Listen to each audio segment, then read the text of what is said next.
Welcome, everyone. Welcome to episode 2 of the Aspec podcast series.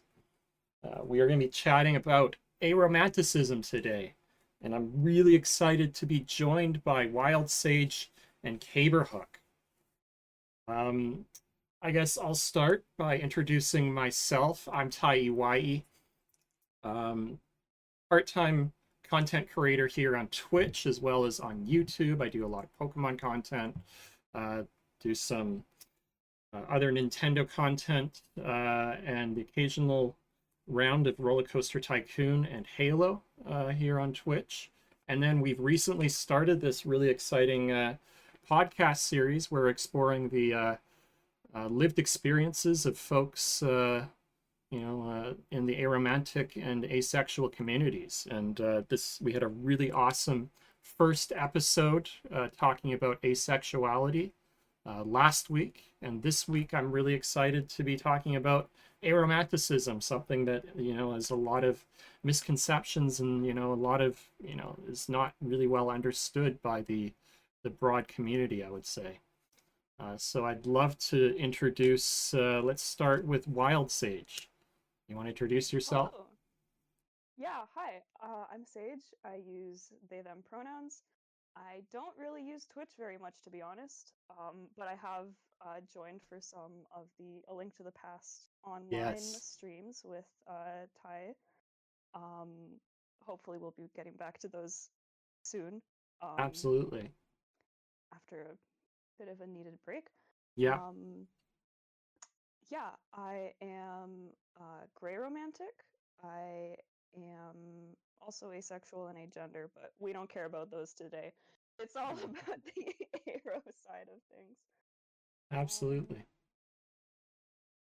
All I right. love The Legend of Zelda. Great game. Great series. I'm wearing my Zelda hat today myself. And Looks fantastic. thank you. And with that, let's give you a chance to introduce yourself, Caber. Hi, hello. I'm Caber or Caber Hook. I use they, them pronouns. I am non-binary. Um, I am a VTuber and a streamer. Um, and I stream on Twitch. You can see my name in the title with the little at. Um, I stream a variety of games because I have ADHD and I can't focus on one thing. So I switch it up a lot. Mm-hmm. Right now I'm playing like Paper Mario and Fallout New Vegas and 7 Days to Die and Don't Starve. I'm going to be playing Skyrim for the first time sometime in the future. I've never played it, and that's very exciting for many people who Heck want me to yeah. play Skyrim. Uh, and I'm also a digital artist. I drew this is my talk sprite that you would see when I am streaming. I drew this. Super cute. I love it. Thank you. Oh, and I'm also AUREAs. I guess it's a Yeah, relevant topic. I I'm aromantic yeah, and I'm asexual. I forgot to mention that I'm a gray arrow ace myself. So we got three folks that have lived experience with both aromanticism and asexuality today. Mm-hmm. Welcome on in, Vert and Nick. How are you doing today? Hello. And Y'all are doing well. yeah, absolutely excited to be here. Let's start with a discussion of the term aromanticism and where it came from. So the definition as we use it today, aromantics are folks with little to no romantic attraction. And this is not the way that it hasn't always been folks with little to no romantic attraction. So we can talk a little bit about the history of the term. So going back to the late 1970s, in a book called Love and Limerence, The Experience of Being in Love, the author Dorothy Tenov spoke of a concept called limerence, and she described limerence being a term which referred to more or less, I think, romantic love. So limerent folks were folks experiencing romantic love, and so therefore non-limerent folks could be seen as folks who don't necessarily experience romantic love. While the book predated the split attraction model, which was developed around 2005 on AVEN, the Asexual Visibility and Education Network that we talked about last week, I think the intent here was to acknowledge that romantic love is not necessarily and always linked sexual attraction. But, it wasn't quite the same terminology that we use today when we talk about aromanticism. Oh yeah, we definitely don't use the same language that we used to.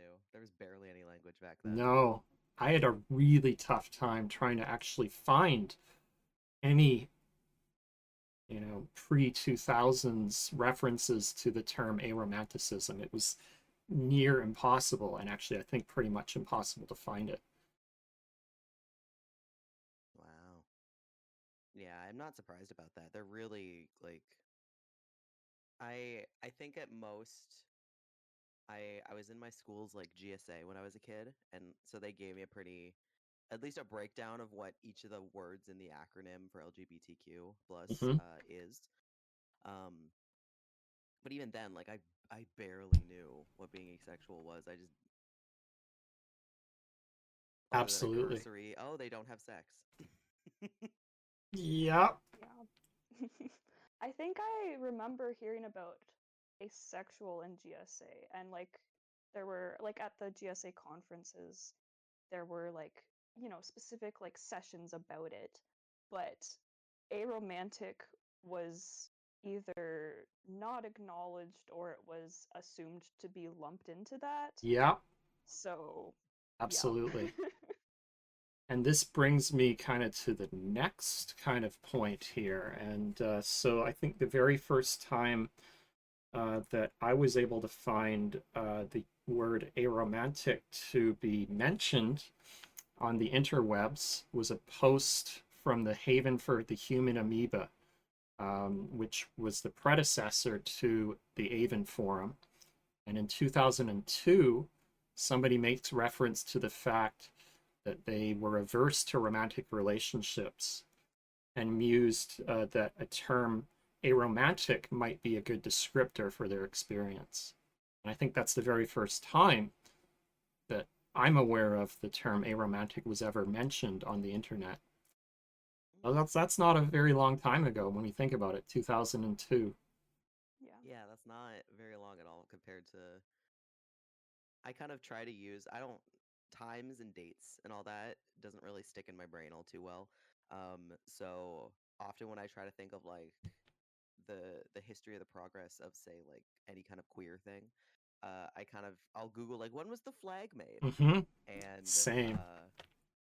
so that's kind of like my benchmark of like when was that at least popularized enough Yeah. for a benchmark in history? And it's not that long ago. No, 2014 is when the arrow flag, was first designed, I think, Wow. which is only 10 years ago, which is Yeah. Yeah. a little wild to think. Yeah. Happy But anniversary. Heck yeah, hey, happy 10-year anniversary. anniversary. So But like interestingly, oh, sorry. oh, just as we all know, like it obviously didn't just start happening in No, 2014. This is no. something that has likely been as old as people, like as old as Yeah, time itself. To the fact that it just got acknowledgement and like understanding recently, because yeah, I don't know, that's just weird. It's wild. it is. It's, you know, and obviously I think it has something to do with the fact that there was no term, aromantic for a very, very long time, while people may have had, you know, this experience, all throughout history. There was no term to be able to describe that experience in the way that we have it today. Hmm. Yeah. So the next time sort of it's discussed, I think, comes up in a poll in 2003 on Avon. So Avon is where kind of this term originates, or kind of the idea of aromanticism originates, ironically, on Avon, the forum for asexuality. And in the poll, it asked folks under the asexual umbrella how they identify. And is this gonna, am I gonna be able to copy and paste this into sources? Let me see. No, I am not. But You could do a text source and then just copy into that. yeah, let me see here. I'm gonna save this as a picture. Screen just fills up with a wall of text. And we'll add it as a Turns source. into an ASMR reading. Right? Just Image. lull you all to sleep, reading excerpts about Aromanticism. Welcome on in, Quartz. Good to see you. Quartz was the conductor of the Spoon Platoon raid train that Caber and myself were both a part of. We are so grateful to all the hard work that Quartzy did, and I know that you put a ton of work into doing all the back end admin for the Spoon Platoon as well. So I'm going to shout you out both here. Oh, thank you. Of course, I know you did a ton on the back end. Did so much work, keeping those last minute schedule changes. You were like really on the ball getting those in the schedule and making sure that people were aware of any changes at the last minute. So definitely could not have gone as smoothly as it did if it weren't for all the hard work that you definitely put in. Thank you. It's so nice that you popped in, Quartz. I know I said in chat, but hi, hello. Let's see. Yeah, there were definitely a lot more. I mean, it makes sense because the only other raid train I've ever been in was the Aero Ace raid train that Shania did. That was a lot of And fun too. that was also a lot of fun. And with that one, I mean, maybe they did. Oh, apparently I need to be a little louder. Yeah, let me turn Caber up here and Thank you, Quartz. thank you for that. How is Sage's volume, by the way? This is my normal speaking volume when I speak. Does it sound okay? Let me know if that's any better. Sage can be louder too. All right. I can also just turn up the source as well as the Discord volume. Let me do that. How's that? Is that any better, folks? Okay. It's up to 0.5. How's that?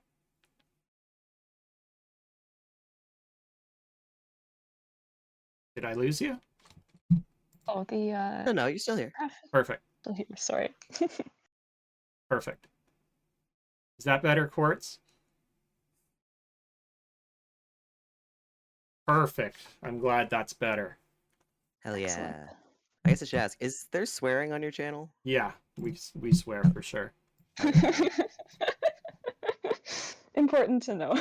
Yes, absolutely. So, Let me.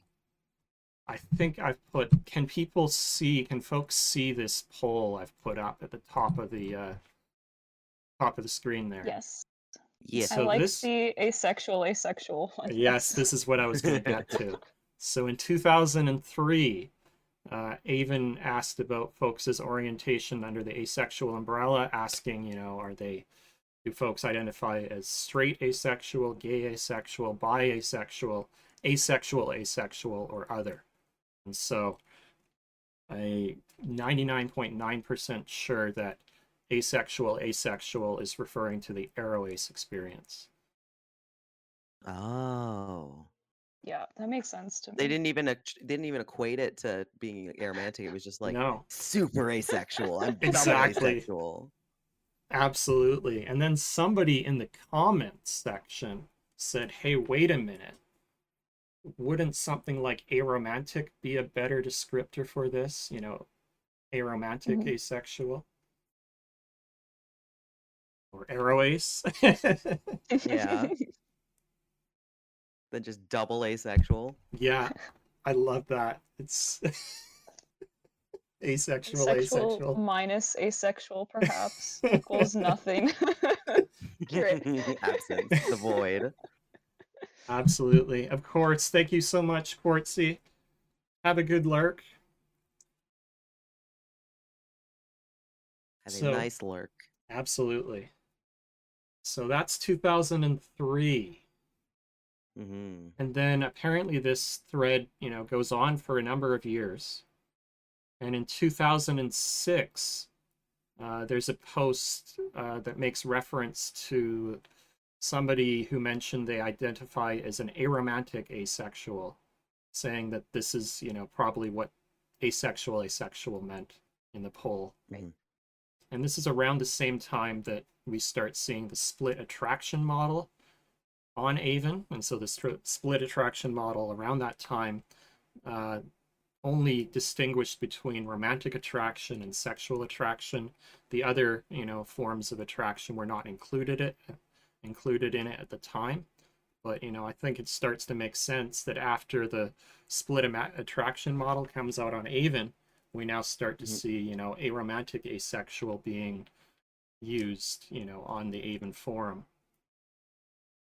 Which I think is a lot nicer and less confusing. Yes. I like that a lot of queer language is very um it's not, there's not a lot of abstract, it's very blunt, I guess. Mm-hmm. So like you can kind of break up the words where it's just like, homosexual or homoromantic or like asexual, like you get the two root words and you can kind of suss out what it means. Yeah, Absolutely. Absolutely. yeah.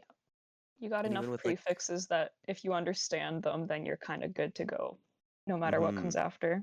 Definitely. yeah.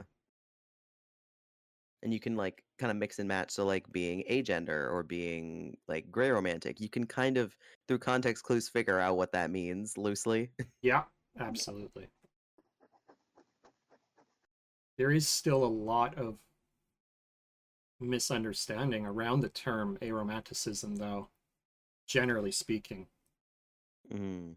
outside the Aspec community in particular. Yeah. Honestly, maybe Even even in it. within, yeah. And in the queer community, like generally Yeah, as well.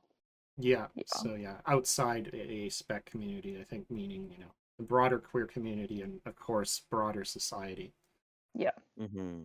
Yeah, It because is even in the quite. queer community, it's like like, aspec people are treated like they shouldn't be part of it. Yeah, Mhm.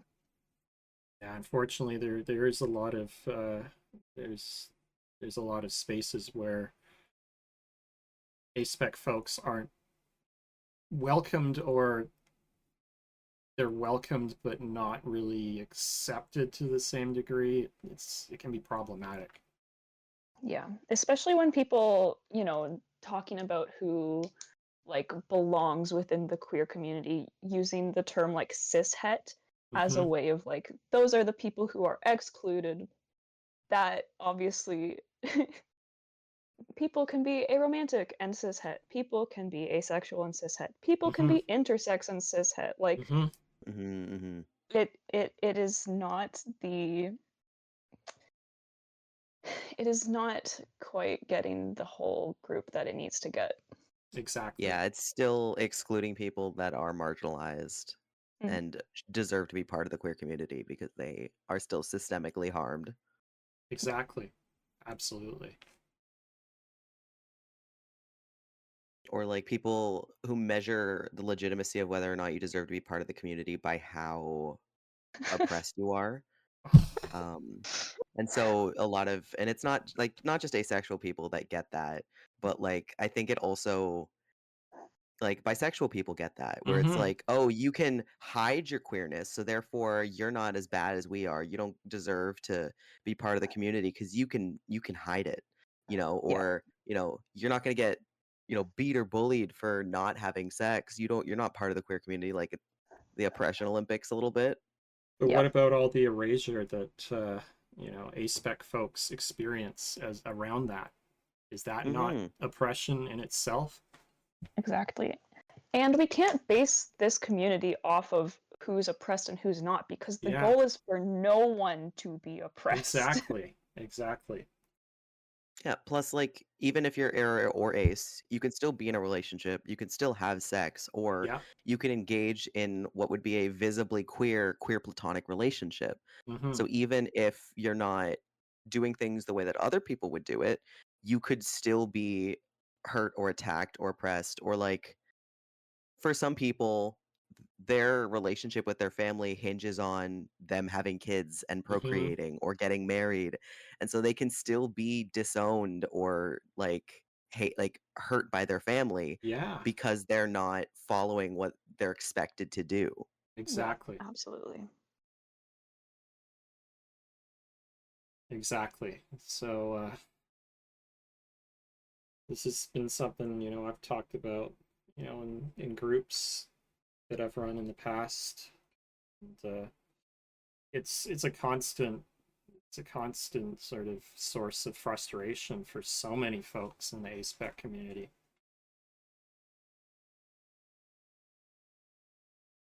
Thankfully, I don't like the communities I engage with personally are all Yeah. a lot of the people I know are Arrow or Ace and Mm-hmm. or both. Yeah. Um Yeah. and so a lot of people I don't really engage with the larger queer community and loudly be like to like announce, like, people don't know that I am unless it's in a space I have cultivated or a space that's already full of people like me. Yes, for sure. I so am so I've definitely. thankfully been able to avoid the bulk of people being weirdly exclusive or dismissive or Right. Yes. And I've been rather lucky in that I've managed to, be in a part of, in quite a number of different Ace and Arrow inclusive groups. And it's definitely helped in that regard for sure. So I've been lucky to, find places that have generally been really accepting to asexuality and aromanticism. Yeah, for sure. I've had Mhm. a pretty similar experience, I think. Like, pretty much everyone I talk to online is, yeah, Aro or Ace, or, understands that the, Discord servers we're in are 80% like asexual people, Mm-hmm. and aren't going to start shit about it. Um, Absolutely. but yeah, it is a bit tougher when you bring it outside, depending on where that might be. Definitely. Absolutely. And that's why, I think podcasts and discussions like this are so important. Absolutely. Yeah, I mean, I don't know, before even like Twitch, I don't think I really knew about or engaged with any asexual content creators. I didn't see people talking about it. I didn't see it in media. I did like people just weren't existing and being erased that I was aware of. Um until I got to Twitch, which Yeah. was, 8 months ago. Yeah. So it was pretty recent. Mm-hmm. Oh wow. and so that was before then, like, I mean, I had like friends who are her Arrow and or Ace. Um but more content of just people talking about it, just people casually being it, I think is really important for people to stumble upon. Definitely. And the switch that Twitch made in allowing for custom tags has been so Mhm. helpful in finding other A-spec content creators because before there was no option of, customizing it. It was really hard to find other Ace and Arrow content creators for sure. And now it's How great recent? because I'm trying to remember when that happened. It was Was it 2022 that happened? I can't remember the exact date, but before then, yeah, it was just like some, you could only choose from a limited number of tags. And now The you have limited number was 2021, if Google is correct. yeah.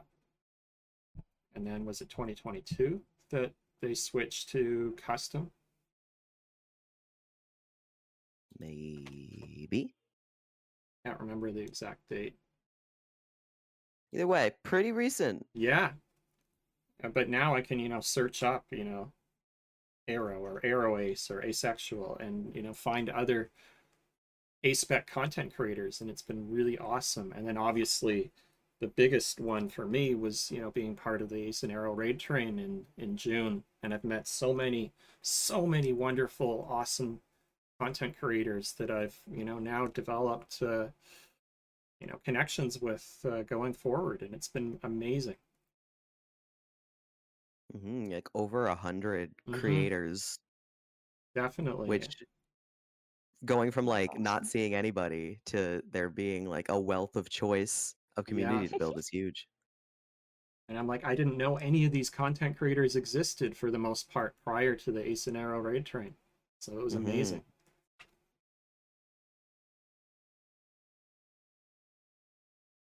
So we've been talking about, Aspec. I don't think we properly defined it. By Aspec, we're talking about generally is a gender. I've heard, some places include a gender under the Aspec umbrella, and then other places Interesting. I've heard it's, aromanticism and asexuality together make up the Aspec umbrella. So I've never been 100% sure if it also includes the agender experience as well. But generally speaking, Aspec is a broad term that encompasses both the asexual umbrellas and the aromantic umbrella. I don't think I've ever heard of it, including a gender, but Yeah, I also don't know Yeah. where I would have seen that. It just feels like a different, it is. It like, totally is. yeah, different kind of deal. Yeah, and I think agender would probably count under the I non-binary agree. umbrella I agree. of just not being binary. Yeah, that makes sense. Yeah, cursory Googling shows it's just aromantic and asexual spectrum. That makes sense. Yeah. Or autistic. I mean, Yes, there's a you're lot of not overlap. wrong. There is a lot of overlap between the communities for sure. So my brain is so full of being held hostage by Five Nights at Freddy's trivia. I don't have room for this. Uh, Do you think Link has ever felt a single romantic attraction? Maybe in like 2 games, but only 2. yeah, He's busy. He's got to save the world. There's no So time. not even a 1 minute. There's no, cool outfits and swords to get, and that's much more important. I agree. I 100% agree on that one. Sorry to everyone who ships Link and Zelda together, but you're wrong. Yeah, Unless it's completely wrong. Skyward Sword or maybe Spirit Tracks. Shout out to True. Spirit Tracks. I True. love trains. Yeah, he's been reincarnated a number of times. Yes. And you know what? Even again, like there's a spectrum to it. So maybe Link is Demi. Exactly. Yeah, they could were very much be. childhood friends. Yeah. So true. So true. At least in Skyward Sword. Yeah. Mm-hmm. We don't really know their relationship prior to that, do we?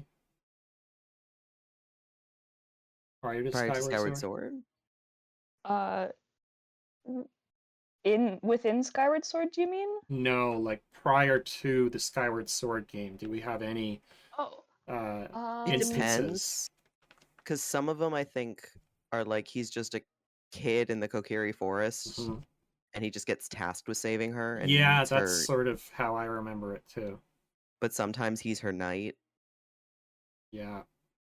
Yeah, I don't think they had a prior. Oh no, sorry, Minish Cap. They are also friends. Right. Yeah. I'm looking at my wall right now. I think it's just Minish Cap and Skyward Sword. Maybe Four Swords also, actually. Or Four Swords Adventures, rather. Um, but otherwise, they meet during the game, I believe. Makes sense, because that's how I remember it for sure, you know, Yeah. when I started playing.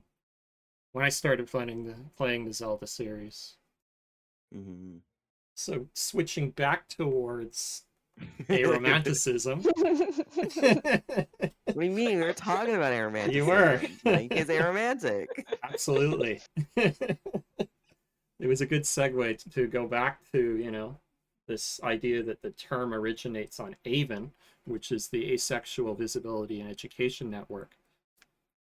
And so it's therefore historically had a lot of linkage with asexuality. And I think this in its own, on its own may have led to some confusion about what is meant by the term aromanticism.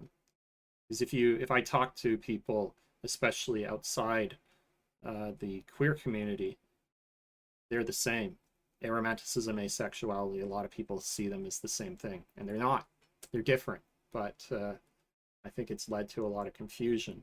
And for allosexual aromantic folks in particular, this is really alienating because they don't have any relationship with the asexual community. Mm-hmm. And this is something I think we will come back to a little bit later on in the topic, but that's kind of like a little something to think about for the next few minutes, or, you know, for however long it takes to get to question number 5. Mm-hmm. But so that's a little bit of a history of the term aromanticism and where it originated. And let's just sort of briefly talk about the role of AUREA, or the Aromantic Spectrum Union for Recognition, Education, and Advocacy. That's Mm-hmm. quite the mouthful to say.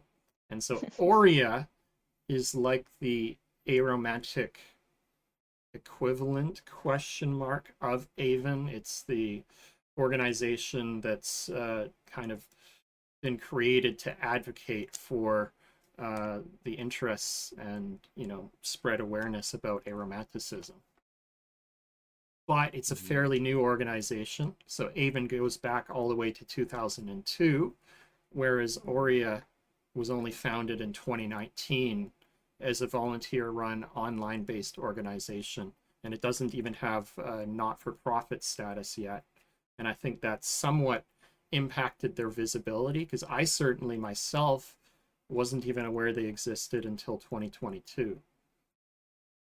Wow, yeah, so that's a lot of just doing something quietly and Mm-hmm. like nobody's seeing it until it kind of builds visibility. Yeah. Absolutely. I was just looking at Duke's comments. Mm-hmm. Um, Hi, absolutely. Duke. Welcome on in, Duke. Good to see you.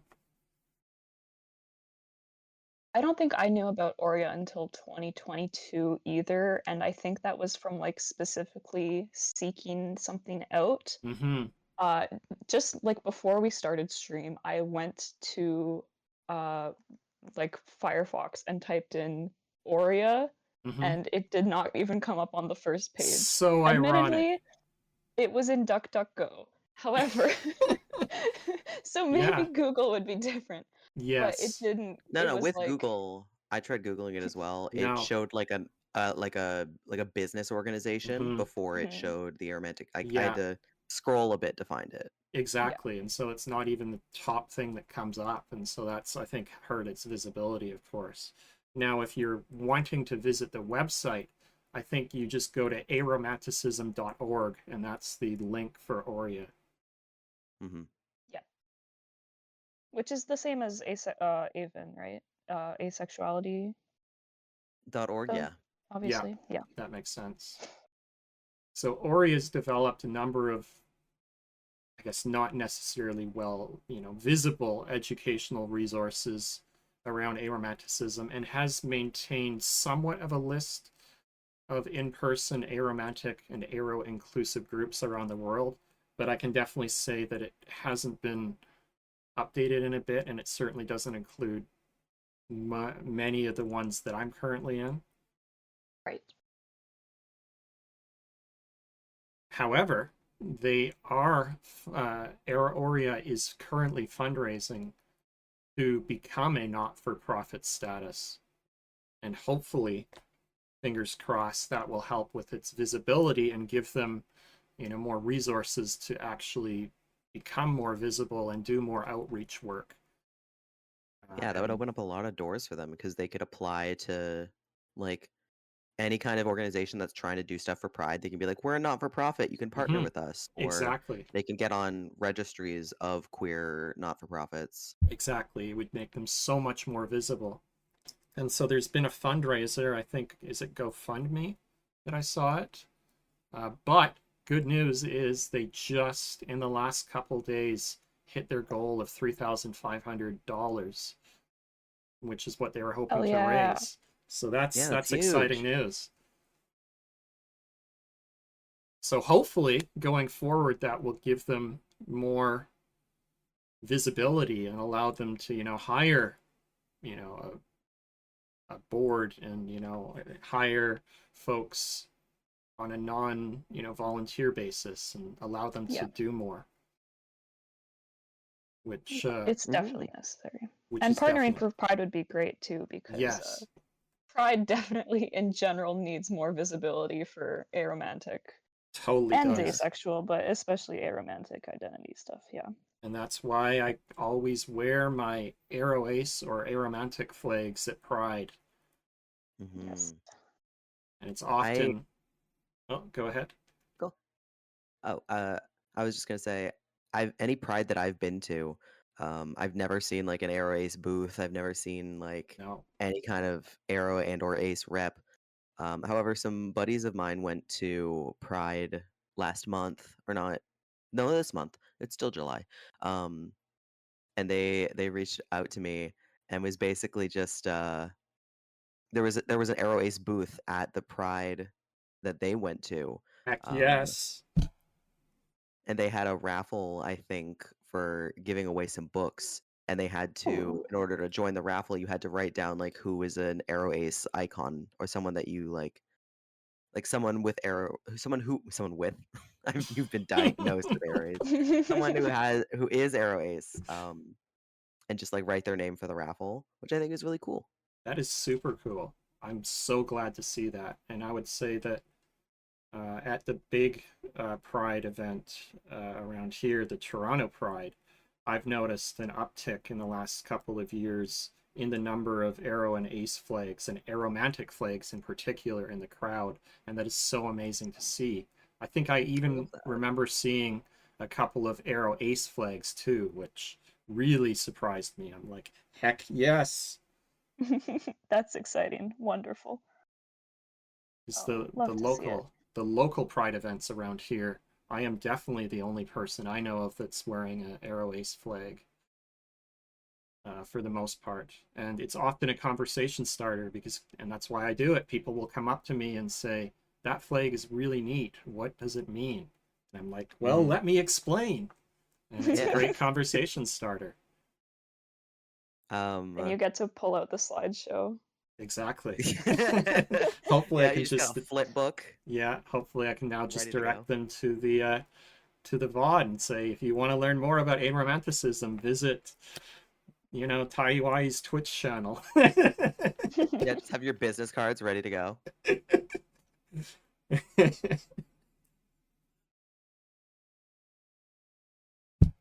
Great advertising, great information sharing. Exactly. Or you just like have it ready on your phone and be like, here, let me hold you hostage for like 2 hours while you watch this, and I stand right next to you. Right. You have invoked the wrath of my info dump. There is no escape. No. You got to watch all 2 hours right here, right now. And And I I'll have to provide pause it. additional commentary. Yeah, I gotta pause it every 3 minutes and tell you about all the things that went on in the background and all the additional lore. You know, Viggo Mortensen actually broke his toe at this part. Yup. Sorry, I just watched Lord of the Rings recently. I had to. Of course, absolutely. Oh, good times. So, the Aromantic Umbrella, and a brief look at some of the commonly used labels. So, we started off by talking about demisexual in episode 1. So, let's look at the aromantic counterpart, demi-romantic. And as you can assume, that term shares some similarities in the regards that demi-romantic folks will not experience romantic attraction until they develop a strong emotional bond with somebody. So this is kind of one of the broad terms under the gray. I always think of it as, I don't know, I go back and forth. Is demi-romantic under the gray umbrella or is it separate? I have always considered them separately, but it does make sense to have it be under the umbrella because it does still fit within the definition of Yes. gray. Yeah, and I always see gray as both a broad umbrella as well as a specific label. Yeah. Yeah, because gray ace is, or like being gray is, you feel it rarely at low levels or in certain situations. Yeah, I feel and like that would demi would be count as a certain situation. exactly. So I think under that umbrella, it definitely fits. Yeah, that makes sense. So gray romantic as the label, as you just mentioned, Caber, is that you experience, rarely or limited or under, you experience, rare or limited or under certain attraction or under certain circumstances, you might experience romantic attraction, but you don't experience it commonly. So it's kind of the gray space between aromanticism and allo-romanticism, folks that experience romantic attraction. Hmm. And then my Yeah, because they favorite, might. yeah. Oh, go ahead. Oh no, I'll let you finish on gray romanticism. Oh, I was just gonna say that, you know, having that is, I think, really important because some people might think, oh, because I experience even a little bit of attraction or I've been attracted to someone before, that I don't count. Um, what Yeah. with that all or nothing mentality. So, but like even just having an extremely low or extremely Hmm. specific Yeah. uh like criteria for attraction Yeah. still showcases that like Yeah. you're still going to be noticeably different than what Definitely. is averagely expected. Exactly. Absolutely. Yeah. I definitely have found it really useful personally as well because I have dated people in the past. Um, and I did feel romantic attraction at times. But it's been such a long time since I have felt anything, and I no longer have any care for like dating at all. Hmm. So it's very useful, especially for myself as someone who tends to fit to uh you know fall into that all or nothing sort of mentality Yeah. for reasons. Hmm. It's really useful to have that. I know when I was trying to figure out if I was asexual, I was definitely like, this was before aromantic for me, but I was definitely always testing myself, like, oh, do I feel a sexual attraction? Do I feel a sexual attraction? And in my head, if I did, it would have canceled everything out. Um, Mm. but the gray allows for you to not just have your whole like identity feel invalidated if you feel Absolutely. something different than what you expect, you know? Yes. Absolutely. Yes, you're not hovering in this like clearly like I don't feel this enough to be Yeah. allosexual, but I don't feel Exactly. this not enough. So then you just become like nebulous and in ways, which sucks. It really does. And I think, that's for the longest time why I struggled, figuring out my gray sexual identity because it was somewhat nebulous and confusing. And I know that my experience is not the same as, allosexual folks, but it was, I'm definitely in that gray umbrella. And so it took me a really long time to figure out. With the aromantic side of things, I did try dating. But my problem was is I don't know if I ever experienced romantic attraction or whether it was just like I want to really be friends with you, and maybe I Right. mistook that for romantic attraction, which brings me to the next label and one of my favorite ones, romantic, or my favorite one, what the fuck romantic, or WTF romantic. And I am pretty sure I might fall under that because I honestly don't know what romantic attraction feels or looks like, and I don't know if I've experienced it. Welcome on in, Nando. Good to see you.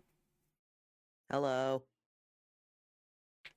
I I I never heard of romantic before this, so I looked it up, and I think A, it's really funny, even just the what the fuck Yes, romantic, both very absolutely. funny. Um, and I'm sure like is very validating for a lot of people. Just be like, I don't fucking know. My attraction, my sexuality is whatever the fuck. I don't know. They don't want to figure it out. They don't need to figure it out. This is what it is. Yeah. It's a dice roll. That's hilarious, Duke. Yeah. What the fuck? Absolutely. That's how I see it. So it is absolutely I, my favorite label for sure. mm-hmm. Because it also gets across that frustration sometimes that it's like, Yeah. why do I need to figure this out? Yeah, why do I need And a label? Why do I have to have everything? Yeah. yeah. And romantic attraction is so hard to define. Mm-hmm. Like I have worked so hard at like making, educational materials, I guess, about aromantic and asexual identities. I have never found a good definition for romantic attraction. I have an informed like I could talk about it, but like to define it is so difficult. It's such a Absolutely. weird feeling. Mm-hmm. So I really appreciate that there's just the what the fuck option Yep. because you really need it for this kind of thing. Mm-hmm. And like, even who experience it, like, it is really, really hard to define. One of the reasons I struggled so hard with figuring out who I was because growing up, I loved romantic fiction. I loved intimate fiction. Um, and it has a lot of flowery language, a lot of descriptions of falling in love and what it feels like. But those things sometimes can be applicable in platonic situations. Mm-hmm. Like, they'll describe being in love as like someone who feels like home.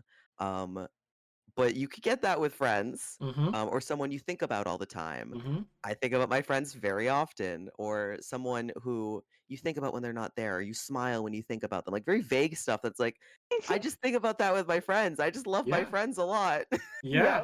Absolutely. It's very vague and can be applied to so many different kinds of relationships. Like I didn't really understand that I was aro ace until I realized that attraction has physical symptoms. And then I realized I had never experienced those symptoms. Mm-hmm.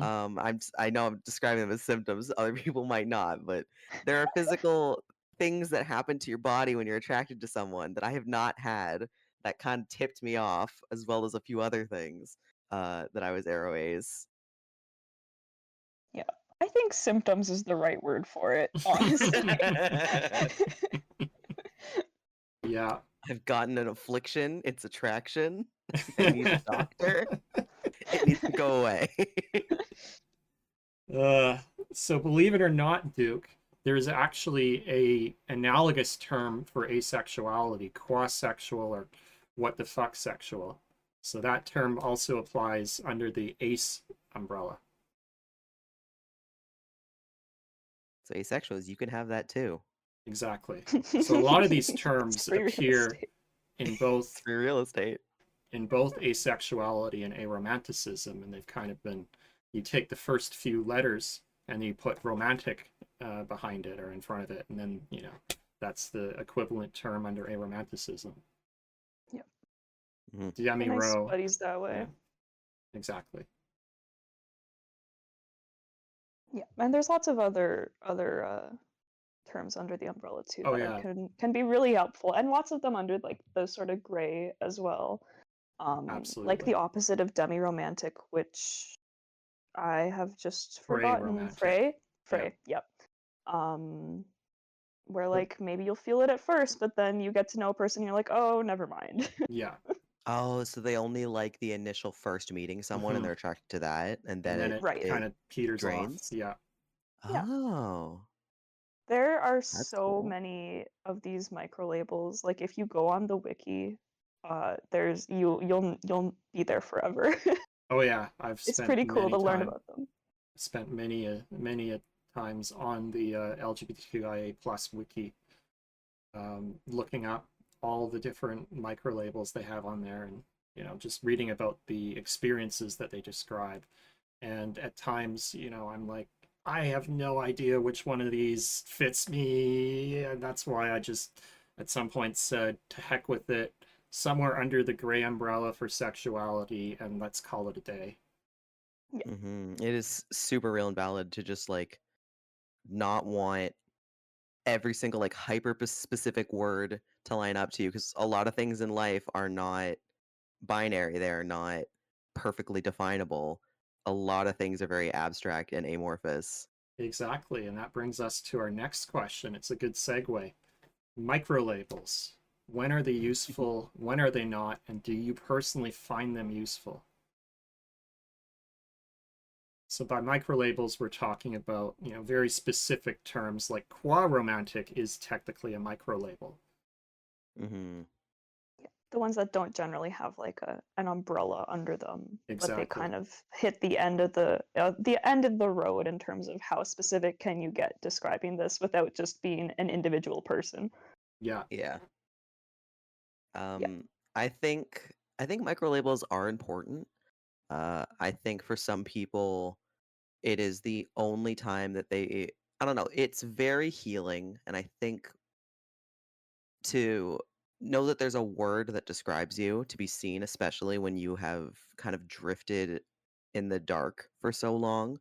There is a connection point and a healing point that some people get finding a word that describes them.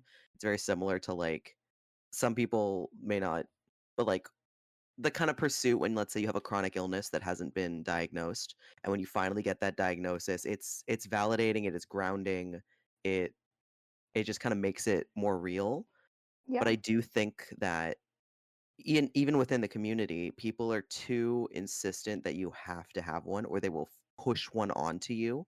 And Yeah. I think if you want one, it is incredible and very important. Um, but I think far too many people want everything in nice, neat little boxes, no matter how small those boxes are, and they Yeah. force people into them, and that's not good. Yeah. Exactly. Absolutely. And I would definitely For sure. say that for myself, initially when I was first coming across the term, I definitely found looking at different microlabels really helpful for me to see, what are the, ranges of experiences that exist under the umbrella. And I'm like, yeah, I can relate to certain aspects of, several of these. They're not a perfect fit. And that's, eventually that's when I kind of said, I'm not going to go with a micro label. I'm just going to use like this is mostly for the asexuality side of things. I'm just going to use the broad term, gray sexual or gray ace, for example. Personally, I think micro labels are most useful, or from what I've seen at least, most useful when you're first trying to understand yourself. Yes. And then if you need to like communicate to other people in a way that, they can like have something to, go look up or understand that there's going to be like know what to expect in the future. And for myself, I haven't really felt the need for one. Gray Romantic I don't think counts quite as a micro label. Um, but Yeah, it's still an I umbrella term. Yeah. yeah.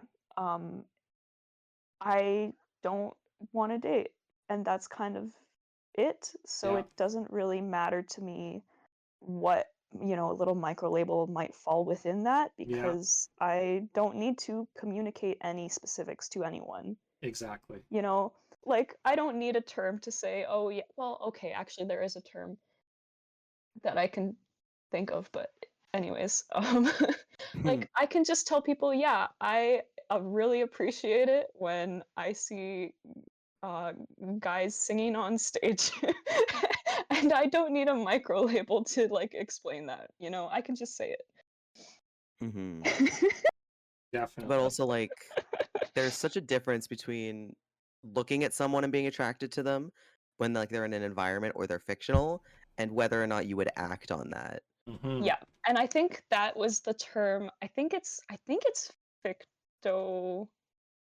Well, fictosexual, I guess, but fictoromantic is a term as well, right? Where Yeah. it's like basically like towards, in my head at least, it's fictional characters or like people who sort of feel like they're fictional in that they're the sort of like unattainable quality. Hmm. So like famous people, for example, Hmm. would still count within that in my head because Yeah. you were never gonna like talk to them or meet them or Yeah, Yeah. have a you'll never meet relationship them. with them, right? You don't Yeah. actually know them. Like a lot Yeah. of famous people Yeah, are a persona, so they're Yeah. not technically themselves. Yeah. exactly. So that is technically a micro label that would probably apply to me in some ways, but I don't care about it. Exactly. Hmm. And that is completely valid. And that's kind of how I see it as well. There are micro labels that I feel could potentially apply. Not 100% sure, but personally, I don't really care, and I prefer to just to go with the umbrella term, gray sexual, or gray romantic. Not sure. I think in the case of aromanticism, I feel like it's a case of I don't know if I experience it at all. Yeah. hmm Yeah, it's hard when like if you've never experienced it, it's hard to identify like have I experienced it or have I not? Because the only thing you can compare it with is really vague, abstract descriptions or like people trying to convey to you Yeah, what it's like, and it's like I could apply what you're feeling to me eating a really good burger. So yeah, I don't really know what we're doing here. Yeah. absolutely. I mean, I'd rather just go down the street, order some dosa, and be like, hell yes, I'm really enjoying this. hmm People are just like, it was a life-changing experience, and I got butterflies, and I felt excited and elated, and my face was flushed, and I'm like, that is the most just like absolutely bomb donuts that I could buy at the bakery. Right? Thinking about it for days after. Yes, so true. Me with any sort of, dosa or really spicy curries, I get the same sort of way. I get really excited thinking about it, really excited, feeling that feeling when I'm eating it. And I'm like, I could apply to so many things. Yeah. Yeah. So I get like it's really hard to identify whether or not you've experienced something if you've never experienced it. Yeah. Yeah, And there are so many things that can be confused for it as well too, which I yeah, think I'll probably talk about a bit for the next point. But yeah, yeah. absolutely. And so this is a good segue into when did you come to realize you were Arospec, and was it easy or difficult for you? I mean, you were gonna segue into it. Do you want to start with Sage? Yeah, yeah, for sure. Sure, yeah. So, I need to start out by saying that I realized I was asexual in 2018. Um, so that sort of set the stage, I suppose, for the whole thing. As I already mentioned, I have dated a couple people in the past. The last one ended in 2020 as, no, wait, that's not even true. No, not 2020, sorry. 2019. Um, so over 4 years. And Uh, After that, I I I was advised by a therapist that I shouldn't date unless I hit specific criteria with other stuff. Anyways, Mm-hmm. so at first I was like angry. I was like, "You're telling me what to do? What the hell, man?" But then in my head, I let go of the idea that I need to be, looking for someone to date. This is something that is expected of me as a person who lives in society. That was gone. And with it disappeared all of my feelings of romantic attraction. Mm-hmm. Which is why it was very confusing to me. Or, sorry, looking back, I'm very confused about what I was actually feeling because I'm like, okay, so I think I probably felt romantic attraction at least a couple times, but was it just that I was like maybe lonely and I really appreciated the attention that I was getting? Was it, just autistic masking and trying to like fit in and do what people told me I'm supposed to be doing? Like, maybe it could have been one of these other things because getting attention is really, really nice. Having meals Mm. paid for is really, really nice. Not gonna lie. Um, so yeah, it was a bit confusing to get there, but I sincerely don't think I've felt romantic attraction to like a person who I actually knew in real life since 2019. Um, Mm. so I don't think it's normal for people to just be able to shut that off like flipping a switch. Yeah, no. Yeah. And so I think probably around 2022, I was like, okay, yeah, I guess I'm probably like aromantic or something. And gray romantic is the umbrella term that works for me to accommodate for the uncertainty of what I experienced in the past. Because I do think some of it was romantic attraction, honestly, but not a lot. Mm-hmm. So, um, it was a bit of loopy a loopy experience, but that's where I've ended up at this point. Definitely. I can definitely I relate to. Oh, sorry. no, go ahead. I was just going to say I can definitely relate to a number of things that you've mentioned there, Sage. That I tried dating for a bit. I because I felt like it was sort of what society expected me to do. Mhm. Very much can also relate to the is this romantic attraction or is this just me, finding somebody that I want to be friends with or, that's giving me the attention. And so, being ADHD myself, I always found it difficult to make friends. And so I can very much relate to a lot of what you were talking about as well. But in my case, I still don't clearly know if I ever felt it. So this is why I kind of might, lean towards the what the fuck or qua romantic label. But there's a lot of kind of Mm. similar experiences I can relate to and what you had talked about. Yeah, and it's also really hard because like a lot of I think necessities in life. I think it also depends on the way that you're socialized because I think a lot of necessities in life are reserved for relationships, especially if you are socialized or perceived as a man. You're not allowed to be hugged by friends. You're not allowed to share your emotions with friends. Mhm. It is very commonly expected that that is exclusive to someone you are dating. And these are necessities that you need in life that you are not allowed to access unless you are dating someone. Because, and Yeah. even then, it's only to the person you're dating because if you say like sometimes you can access that if you have like friends who are women because women are allowed to be touchy-feely and emotionally vulnerable and affectionate, but once you date someone you are no longer allowed to get it from anyone but your dating partner.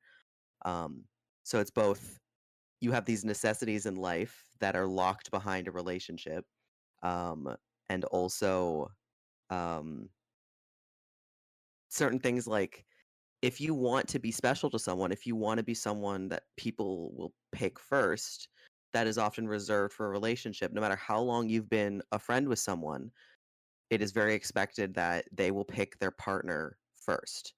And so there's a lot of appeal to being in a relationship because you want to be someone's first choice. You want to be special to someone. Um, Yeah. and you're not going to often get that unless you're dating them. Mm-hmm. So true. I cannot say how many times, I've had friends, in high school that I've basically lost touch with once they kind of, got into a romantic relationship. And, I, as a friend, was kind of pushed away as a result. Hmm. Yeah, it's a really tough position to be in when it's not like a value you share, but you can't control how other Mm-hmm. people, you know, prioritize their relationships. Yeah. Yeah. Yeah. And like I can only imagine how easy it would be to mix up attraction and just the euphoria you get of finally getting a necessity met. Because if Yes. you've never been able to hug somebody and you're a very like if your love language is touch and you haven't been able to hug people, now you're finally with someone who hugs you all the time and touches you all the time, and that is that attraction or is that euphoria at finally getting a need met? Mm-hmm. So true. That's why it's so hard to kind of figure out what is romantic attraction. There's so much vagueness Mhm. behind it. Mhm. Yeah. For me, I I didn't date anybody. I had never been on a date. Well, that's not true. I I guess that's not true. I had relationships in high school, but they were always I never reached out to the other person. They always asked me out. Part of that I think is just social anxiety, but also I think reference to whether or not oh, my internet blipped. Can you hear me? Yeah, I can hear you. Okay. Um, like social anxiety for sure, but then under the surface, was just like an indifference to whether or not I was dating or not. Like I was fine with having them as friends. Um, but I didn't really like get into a serious relationship until I was like an adult, like maybe 23, 24 years old. Um, and at the time I thought I was pansexual, because I thought that I was like I love all genders. I love all like I didn't feel any particular difference in the way that I perceived them, and so I thought that I was pansexual because I was like, yeah, I like all genders. Um, at least I considered them the same. So I thought I was pansexual for a really long time. And then I got into a serious and like intimate relationship for the first time in my life. And the floodgates kind of opened a bit because I got to experience something completely brand new. And I was very hyperfixated on that. As well as like I had consumed, romantic and intimate fiction for so long. I had really glamorized it in my head as something that I wanted. Right. Um, and so I got really, really into like, oh, I want this now that I can have it. I just want this. And I got into a very long-term relationship. And once I think, and like I still care about this person very much, to be clear. However, I think the largest propelling force was just that I could safely access a relationship with someone and like explore that and do all the relationship things. But once I had done that enough, um, and things kind of chilled out after like a couple of years, um, I didn't, and also like my health got really bad. The relationship wasn't really sustainable. Uh, I didn't want to do things anymore. I basically only wanted to do friend stuff. Mm-hmm. Mhm. Um, and the partner did not want Mm-hmm. that, and so it was kind of unfortunately, I kind of realized that I was Arrow Ace in the midst of breaking up with them. Because Mm. Yeah. I didn't realize initially, and then as we were kind of debriefing about, um, I would advise if you are figuring out your sexuality while you are breaking up with someone, do not talk it out with them.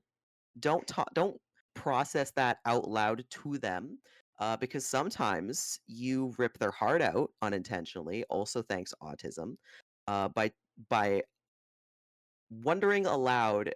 You kind of I said to someone who loved me very dearly that I don't think I ever loved them, and that Right. was, I understand now, very gutting. Uh, um, I didn't intend for it to be. No, of course not. Um, Yeah. I was just kind of, and like, it's not like I didn't care about him or was pretending the whole relationship. I just was trying to articulate that I didn't experience attraction the same way that other people did, in a way that leads to marriage and to Hmm. all those other milestones. Um, so don't process that with the person you're breaking up with, if you're in my situation, because it will cause psychic damage. But yeah, I felt it out several years ago. So it's been pretty recent. Absolutely. And I can say Yeah. that, yeah, go ahead. I was just gonna say I can definitely relate to the not in the same context at all, but like the accidentally saying something to hurt someone just by sort of articulating how you feel. Um, yeah, I just once asked someone, "Do you think that you could date someone who wasn't attracted to you?" And didn't realize that it would be Ooh. taken as I'm Mm, unattractive or that I mean, you know, it's for probably the kind of truth, but it's not a nice thing to hear. yeah, absolutely. so whoops. I'm so sorry, but it's okay. We're in a QPR now. It worked out. It worked out. Absolutely. Okay. I can say that similarly, I had my one and only quote serious relationship was, lasted about a year. And, what I maybe at the time thought was romantic attraction, maybe was just a deep platonic care for the person.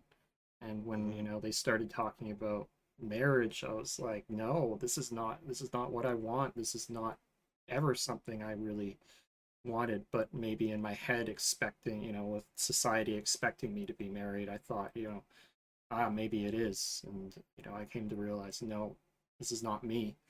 And it was the last sort of straw in figuring out I was aromantic was that, you know, 1 year long relationship that, I ended up breaking off and still to this day feel bad about because I did care about the person, but not in the mm. same way that they cared about me. Yeah, So there's a lot of guilt. I know I have a split feeling on that, because like a lot of people online will, or at least there's some people online will talk about how hard it is to date someone who's asexual aromantic, or to like to have your heart broken by someone who like, and I have sympathy, because surely like bearing your heart and not having that met hurts a lot. But I don't often see a lot of people showing sympathy for like the aromantic or asexual people in the exactly. relationship who Mhm. were struggling to figure out like why they didn't want this, or even like, not to say it wasn't consensual, but to have done things that they didn't want to do Hmm. because they didn't understand, they didn't want to do them, or Exactly. they were maybe a bit indifferent to them, but they wanted to make their partner happy, and then Yeah. after the fact may have realized, oh, I Yeah. didn't like that, and Yeah. I have sustained damage. Yeah. Can relate. Absolutely. Absolutely. Yeah, So like, it's probably because we're the weird of the two, the weird one of the two parties. So like it's less widely relatable Yeah, absolutely. And on welcome the on other in, side. Busby. Good to hi see you. Busby. We give you a shout out. Busby also did a whole bunch of work in organizing and inviting me to the raid train. Amazing. With oh, I had a point. ADHD, don't fail me or lose the thought. Sympathy for people in relationships. Yes. Um I think also a part that maybe it's the assumption that because there's a very black and white understanding of being asexual or aromantic, people assume that there is just an absence of feeling. And so Mhm. it's far easier to sympathize with the person who cared and had, like, in their perception, had these emotions, as opposed to the person who didn't and just backed off. Yeah, So there may be a misconception that there was no feelings at all or no yeah, care at all and that they were indifferent. So why would you give sympathy to someone who is indifferent? Yeah.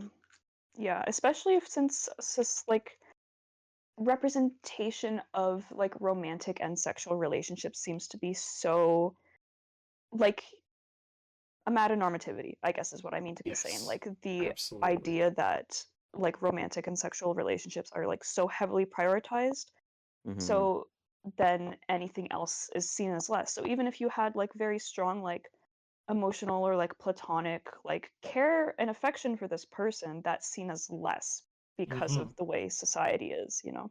Exactly. Yeah. And the why that wasn't really pleasant after the fact, having to be such a common Aspec experience.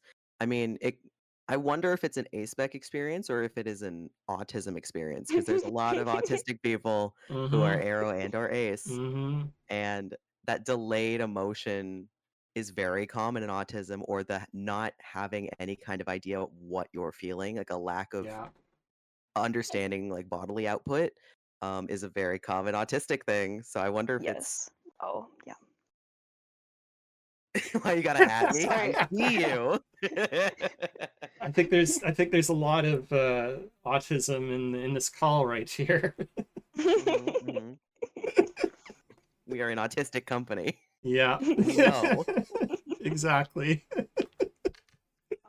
One of if I can just I've been thinking about this again recently, and so now I need to share on the top speaking of autism, um, one of the things I've been remembering recently is the a book on epistemic injustice that I read in second year of university. And I think one of my favorite terms that I learned from that book is hermeneutical resources, which basically refers to like um, the terms and information and that kind of resource that is helpful to us in understanding our own experiences. And so this can apply for lots of different things. And in this case, it would be like the idea that a person doesn't need to experience sexual attraction or romantic attraction. Those aren't popularized, so people don't generally have the hermeneutical resources to understand themselves because they don't know that that's an option, and they aren't aware of like these terms that they would relate to that could help them to understand Mhm. it. Absolutely. Yeah. And that's hermeneutical injustice. Shout out to Miranda Fricker, the feminist philosopher. I I could see that because Yeah. I think a lot of emotions are described in a way that I don't feel them. I feel like maybe autistic people feel emotions differently. So rather than someone being like, oh, when I'm anxious, I feel a fluttering in my chest, or like, my hands start shaking. For me, I feel I'm generally very numb. And so anxiety for me is like, it's like a different, it's not always physical, it's like the way I act, the way I Mm-hmm. behave, or it's like, oh wow, I sure am binge eating a lot, Right. or I am doing self-destructive stims where I'm like, like biting my nails or like picking away at skin or like doing Mm-hmm. self-destructive habits. Or some people find when they're overstimulated, they feel like they're buzzing with a lot of energy, like there's bees under their skin. Um, and that's not really a physical description that a lot of I'm forgetting my words. Is allistic the non-autistic word? Yes, Um, that's right. so a lot of allistic people will describe as when they're feeling anxious. They're not going to be like, I feel like there's bees under my skin. No. So true.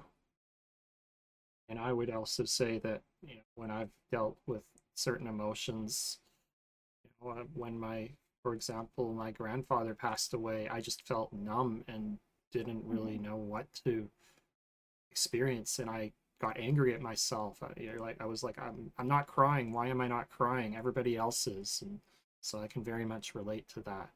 Just not having the same kinds of experiences with emotions that, other holistic people I know in my life do. Yeah. And I think even in the sense of like kind of like pivoting back to asexual and aromantic, but like I think both those sensations can be felt differently through external factors like having autism or even having any kind of different uh being neurodiverse or having a mental condition. Like being depressed can like you can still have attraction, but depression really like numbs a lot of things. Or if you're on a medication that kills your libido, or like even in the reverse, like I'm aroace, however, I am on testosterone, and uh, apologies for a slight vulgarity, I guess. I don't know a better way to describe it, but testosterone has given me an unwilling. I don't know how to phrase this. I was gonna say an unwilling craving for dick, that I did not have before, and Yeah. it's not all the time. It's like, but being on HRT can also like Absolutely. have an external factor in the way that you feel or the way that you're interested, the way that you're attracted. I enjoyed that description. That was good. It was great. Absolutely. 10 out of That 10. was- Is really what it feels like. It is not voluntary. I don't want it. But sometimes it's just like, yeah. maybe I should download Grinder. And then I remember I have self-preservation.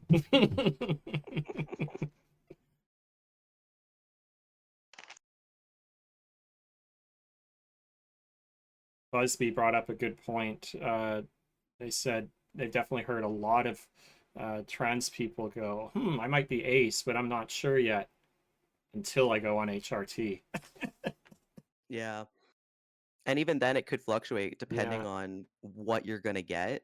Yeah. Because if you go on HRT and my personal theory isn't just that testosterone makes you like mad horny, which I mean it might, but I also think if you happen to own a uterus and ovaries, those are designed so that when your testosterone spikes, it's ovulation time. And ovulation time means banging time, which would explain why you have a very specific craving for dick.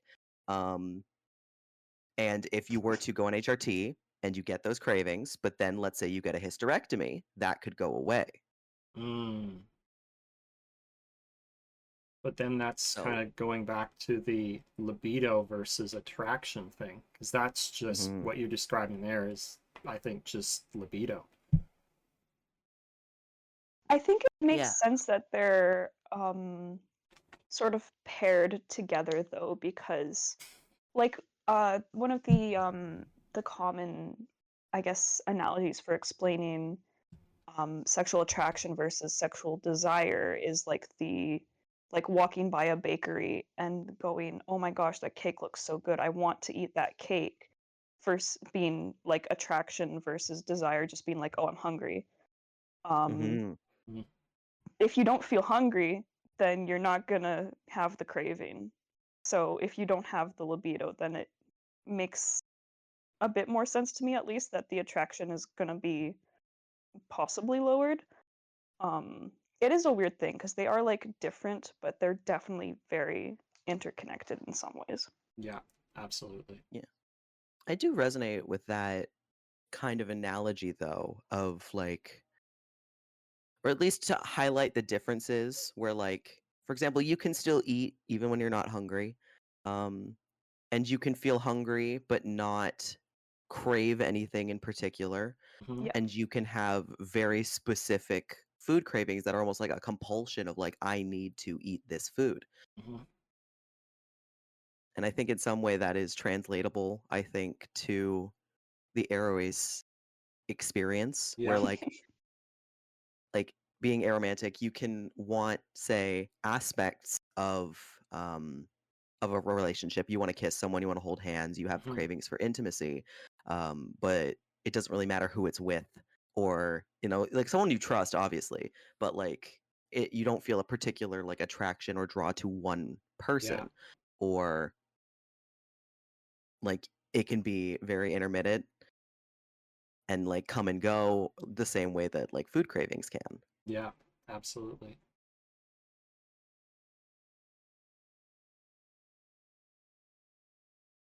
Is Busby realizing that they're we brought aromantic? them to a realization. Oh no, we're awakening no. something in them.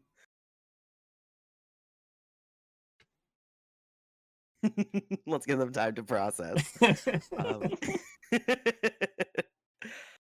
But yeah, I think about I don't know why I think about food a lot when I'm thinking about trying to, because I'm still trying to fully understand it, and like I've had a lot of thoughts when I was trying to figure out what it is, where I was like, have I ever experienced it? How do I think about it? And one of the best ways I've found to kind of narrow it down was to look back into childhood, where I mean, like kids, especially autistic kids, they still mask, but they're not as good at it, and they aren't, I don't think, conditioned enough to mask to themselves. Like they'll mask to others, but they haven't done it for long enough that it overwrites their thoughts and feelings. So I think back to childhood, and I think back to how when I was a kid, I chose people to have crushes on. Um, when crushes are supposed to hit you sideways, they're supposed to come out of nowhere to like they just hit you, and they're very strong and they're very compelling. At least that is what I have through observation in the wild have determined. And I think back to when I was a kid and how I would like a checklist pick like the features of like, okay, it's about time for me to have a crush, or I want to experience a crush. So it's like role playing, and like playing pretend. So I would pick people based on criteria to have a crush on. And that's not an allosexual thing to do. Um so that kind of helped me.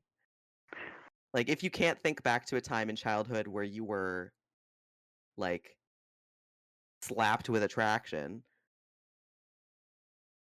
like if you were, then no. you can go back to oh no, Oh Busby. no. Well, I mean, it depends. Yeah. Romantic attraction, It's I a very think nebulous thing. it's nebulous. But I think personally that it is a combination of physical symptoms. So like feeling electricity when you touch, butterflies in your stomach, face flushing, like very noticeable physical symptoms that are spurred on by that person specifically. So if you can swap them out with someone who is equally attractive, you're not attracted to them. You're probably just you need a need met or you're horny. Mm-hmm. But if you can't swap them out, if it is them specifically that is spurring these feelings, um, then you are attracted to them. But also what you're saying, where it's like some people don't experience attraction at first sight. A lot of people do, I think. But that's part of like what being demisexual or demiromantic Yeah, is, where they exactly. need an emotional attachment to somebody before the attraction Definitely. comes. Absolutely. Absolutely. And No, Busby. I chose yeah. people to have crushes on because I thought I was supposed to Oh do. no. No. And welcome on in the real rascally grandpa. And Hi, yes, Grandpa. I would absolutely say that when I've told people that there are ace folks that have a high libido, their brain just exits the building and they can't compute. So true. I really liked your Caber, your example of like if you could swap this person out, then you're not attracted to them. That's I'm gonna use that. Yeah, me That's too. useful. That's a good one. Yeah, Like, I found it very helpful. do you Yeah. have a crush on this person, or do you just want attention? Yeah. Yeah, or Yeah. are they just shaped like a person you find aesthetically pleasing? Yeah. Yeah. Exactly. Do they just sing really nice? But Yeah, anyone do who they? played this role on stage would also be great. Yeah, or like for me, I find a lot of the time I get infatuated with people because they like me first. Yes, for And sure. it is both this pressure of I don't want to miss an opportunity, Yeah. as well as like they're nice to look at. Yeah. Or I like it being around them, or we have similar Mm-hmm. interests. Like there's enough Mm-hmm. things that line up, as well as like I don't want to miss an opportunity to find Yeah. love, so I should give it a shot. Yeah. Um, or especially when you're socialized as a woman, there's a very strong expectation of giving someone a chance, even if you don't like them, because if you say no to them, then you're an asshole. Yeah. Even if you feel absolutely nothing for them, there is a Mm-hmm. very strong pressure to ignore your body and your wants and needs because you don't want to hurt someone's feelings. Um, Yeah. so that kind of trains people to not be very intuitive with their body. Yep. I'm so sorry, Busby. Lots Yeah. of social Poor pressures. Busby.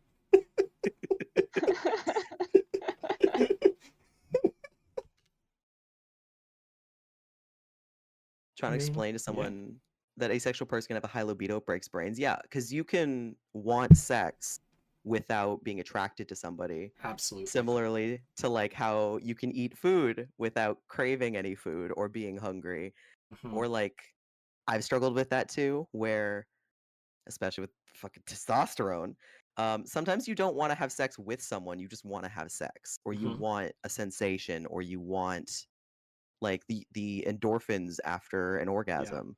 Yeah. Um, and that's what you want. I've seen a lot of, for example, online, a lot of straight people, like straight guys, specifically talking about how they are love and attracted to their girlfriend, like up to and during sex. Once they orgasm, they hate her, and What? that's not normal. And yeah, literally, they're like, they can't even look at her. They can't even be in the same room as her. They hate her after they orgasm. Hmm. And they act like that's normal. And it's not. It is very likely you are not attracted to your girlfriend. You are just horny. Mm-hmm. And like, if you stop loving someone after after that need is met, you just had a craving for an orgasm or to have sex or to be held or and you aren't attracted to that person at all. And if it comes with hate, then there's a very good chance you might not even be straight and you may have some kind of resentment towards dating a woman. But I'm not gonna diagnose you with that. But something to analyze. If you hate someone after you previously were really into them up until you orgasmed, something's up because that's not Yeah. normal. Absolutely. Yeah. Absolutely. Not gonna diagnose you with the gay. Yeah, I'm not diagnosing you with the gay. We are not medical professionals and cannot Yep. diagnose or make recommendations to others. Yep. Yep. All I can say is ask yourself some questions. Ugh.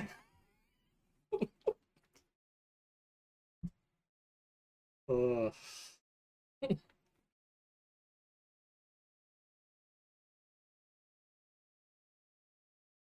But yeah, I tend to be attracted to people that I find cute, like my celebrity crush, she's cute. I think like also there's a lot of like aesthetic attraction. Mm-hmm. Like Sage was saying earlier Yeah. about like people you're never going to interact with, people you're never going to Yep. know. And maybe it's not that you're attracted to that person, they just have a Mm, lot of traits that you are attracted to. Like some people are yeah. attracted to like short stacks. So like short people who are thick, who are strong. People can have traits that you find attractive, Yes. but you're not attracted to them. Yes. And I think, that it's somewhat confusing for me, the aesthetic versus sexual attraction. Like, is this aesthetic? Is this sexual? I don't know. Hmm. Trying to find that one Twitch clip that Busby mentioned.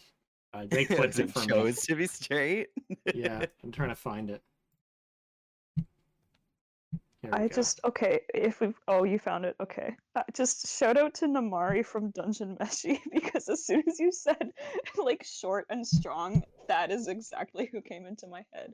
Oh yeah, And that's definitely a short stack she's for some people. Mm-hmm. she's cool. She's very And cool. also fictional. So Yeah. it's all good. It's all good.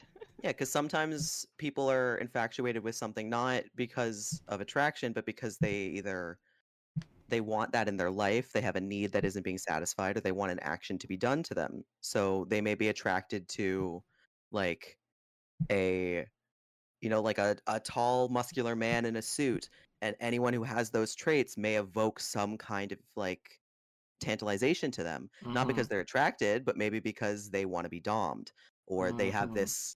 this scenario in mind that they would like to receive, or they really like like a rowdy short stack who will talk back to them because maybe they want to be told what to do and they like femininity, but like it can have traits of like a need you want without being Yeah. attraction per se. It's just like an enticement to a need or the way you want to be treated or an action you want done to you that this person embodies. Exactly. So, so true. And this is the clip that Busby was referring to. So if you want to check that out, so it's a choice, huh? That was a great clip. That was from the Ace and Arrow Raid Train. I absolutely love that clip. It's one of my all-time favorites. Porpoises are ungulates. Sorry. That's not related to anything. But we've been talking about autism a lot, so it's related. Yes, absolutely. I Absolutely. mean, there is some overlap. Exactly. So I And think like I we've think oh go ahead. I was going to say I think we've talked already a lot about, common misconceptions around. We've sort of talked it more broadly about aromanticism and asexuality in society. But this I think has been going on. This is kind of touching on question 5, which are, what are some common misconceptions about aromanticism? And I think we've sort of delved into some of this already by saying, what is romantic attraction? What is not romantic attraction? And the idea that, you know, if you're, you don't look at the split attraction model, you see them as, being all the same thing. Yeah. And I mean, I think people misunderstand both the binary all or nothing. Like Mm-hmm. they think that aromantic is that you don't feel romantic attraction, or that you never want a relationship, or that you hate relationships. Like people can be adverse, they can be repulsed, they can be indifferent, um, or like they can even really, really want one and they just don't feel anything. Like that's something I've struggled with. Where like again, I grew up enamored with romantic fiction. I really thought I wanted a relationship, Mm-hmm. and I don't feel the same things. Exactly. And that's what I would say too. Like I was told I have to want one, and so I thought I did, and then when I tried it, I was like, well, maybe not so much. Mhm.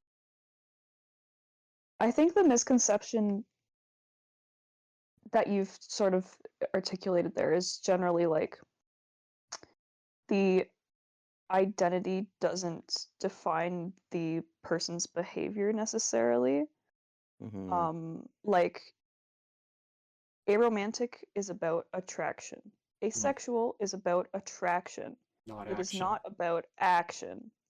There you Hmm. go. And Yeah. obviously there are lots of like generalizations you can make, and you can probably guess how a person might be based on how they like feel about having, their personal feelings towards being in a romantic relationship or being in a sexual relationship. But they're not the same thing. No, Like, absolutely not. yeah. And I see this on like Reddit, for example, so frequently. In different subreddits, including aromantic, asexual, like the non-binary one a lot of like, oh, I do this thing or I feel this way. Am I still allowed to be, aromantic, asexual, non-binary, whatever? And that's such a it's kind of frustrating to see that so often because people tend to people tend to take these terms as like prescribing how they have to be rather than just describing who they are, you know?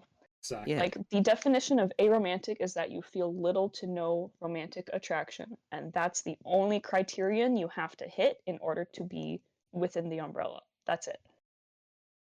Yeah. And I think a misconception as well is that they have to be that way from like birth, or Yes. like there are a lot of factors that can, like, you can't choose your sexuality, but sometimes it can change Hmm. from external factors, especially being aromantic or asexual. Um, like, I'm not gonna get too graphic into it, but experiencing some degree of trauma or assault can change people's sexuality, and it can rewrite the way that they process attraction because that no longer feels safe. I know several people who have experienced trauma and been assaulted and went from being fairly hypersexual to being asexual. And that's still true for you. That's still, even if after like therapy and maybe a decade from now you end up re-embracing or re-experiencing attraction, that doesn't delegitimize the period of time where you didn't feel it at all. Yeah. So it can be a temporary thing. It can be like you can have attraction as a kid and have crushes, and then maybe something happens. Or even if, let's say, you had attraction until you started a medication, and then that medication killed both your libido and your ability to be attracted. I mean, if you hate that, if it brings you distress, then yeah, maybe you're not aro ace. But if you find peace in it, and if you're going to be on that medication for the rest of your life, I would still say that you have a legitimate claim to calling yourself asexual or aromantic. Yeah, I agree. 100%. The terms are to be used when they are useful Hmm. to you. Yeah, it doesn't matter how you got there. And, nobody can tell you what you are. You decide that. If the term is useful for you, then you might consider using it. And Yeah. that's what matters most. Nobody can tell you you are this, you're that, you're not this, you're not that. That's for you to decide. Yeah.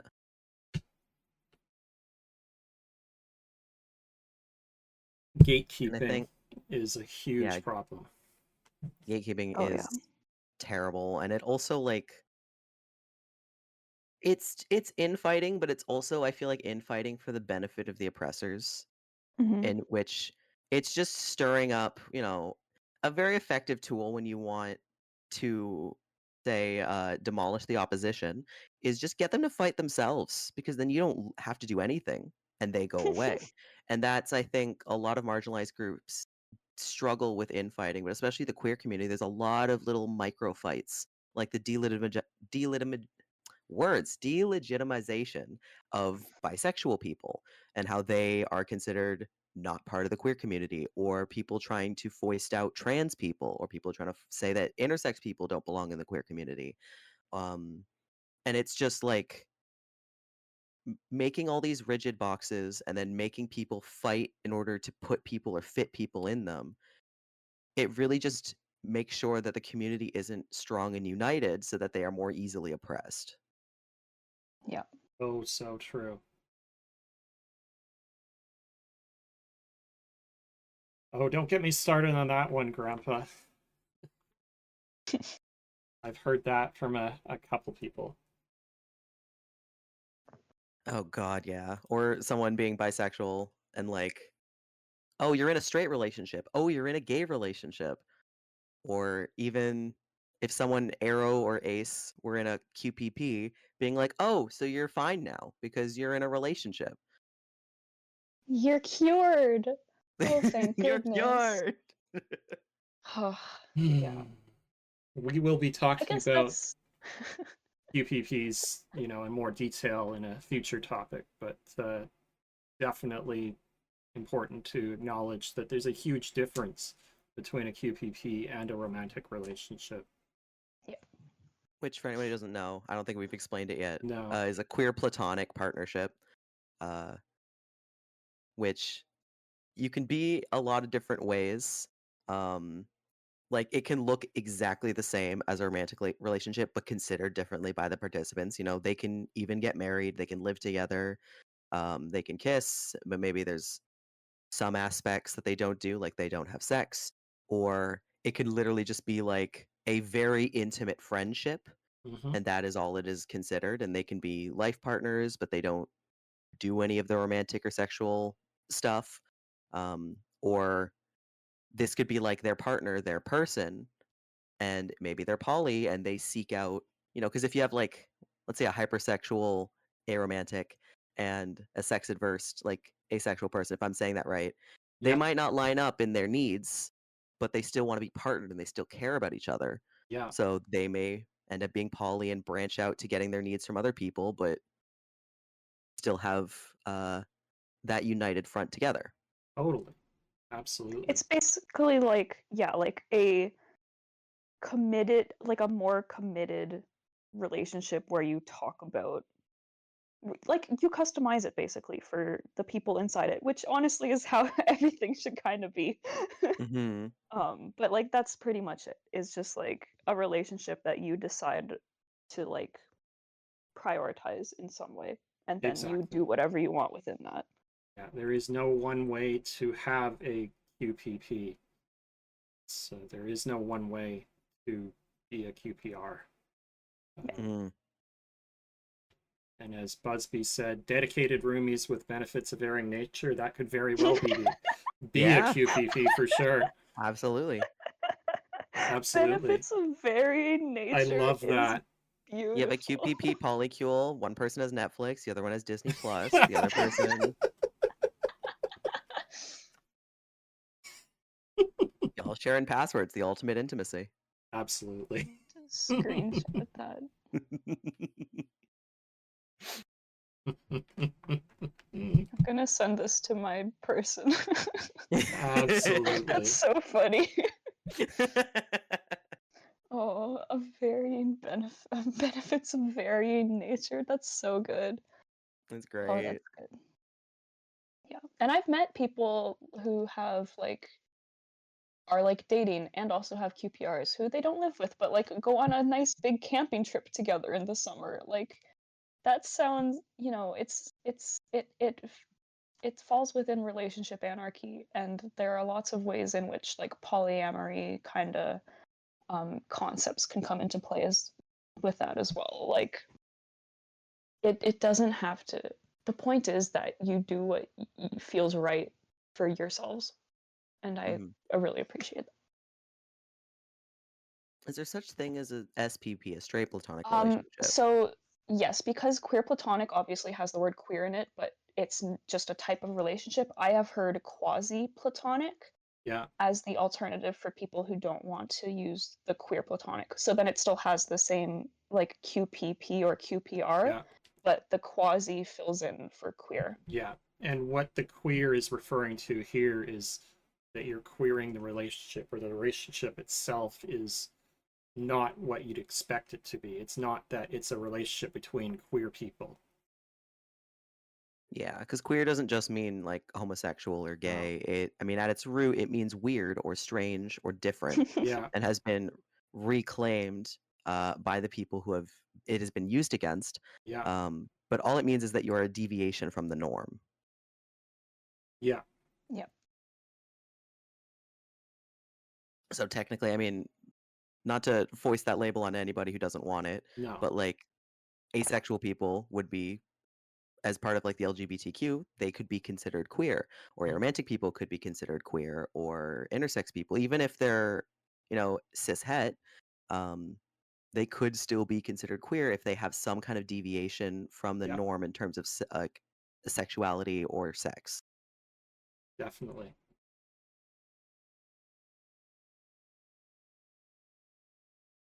Pointed right now that Twitch doesn't have a romantic flag for the Yeah. little It's heart hands. so. Yeah, It's it so. doesn't. It's frustrated me so much. They have an ace one, but they Man, don't have. There again, it yeah. kind of goes to show that it's not as well recognized. Yeah, it really doesn't.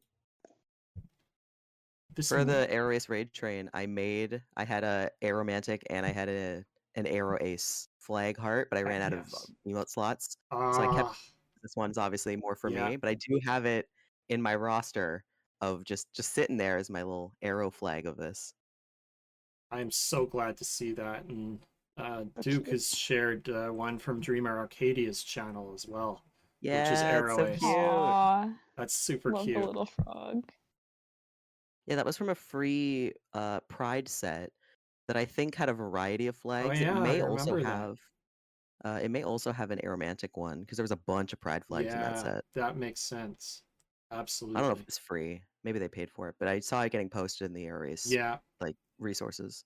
definitely. This might be a good point, given that we're coming up to 2 hours here, to take like a short, maybe 5 minute break to Yeah. stretch, and then we can, come back and maybe talk about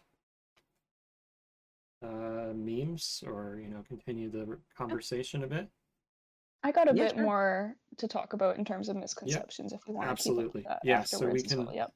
So yeah, we'll come back and continue talking about misconceptions a little bit more, but I'll put a I'll play an ad here, and we will go on a BRB screen. Sounds good. Yeah. All right, so see you in, what do we think? How many minutes? 5 minutes? Yeah, we can do 5 minutes. Sounds good. good. Yeah. All right.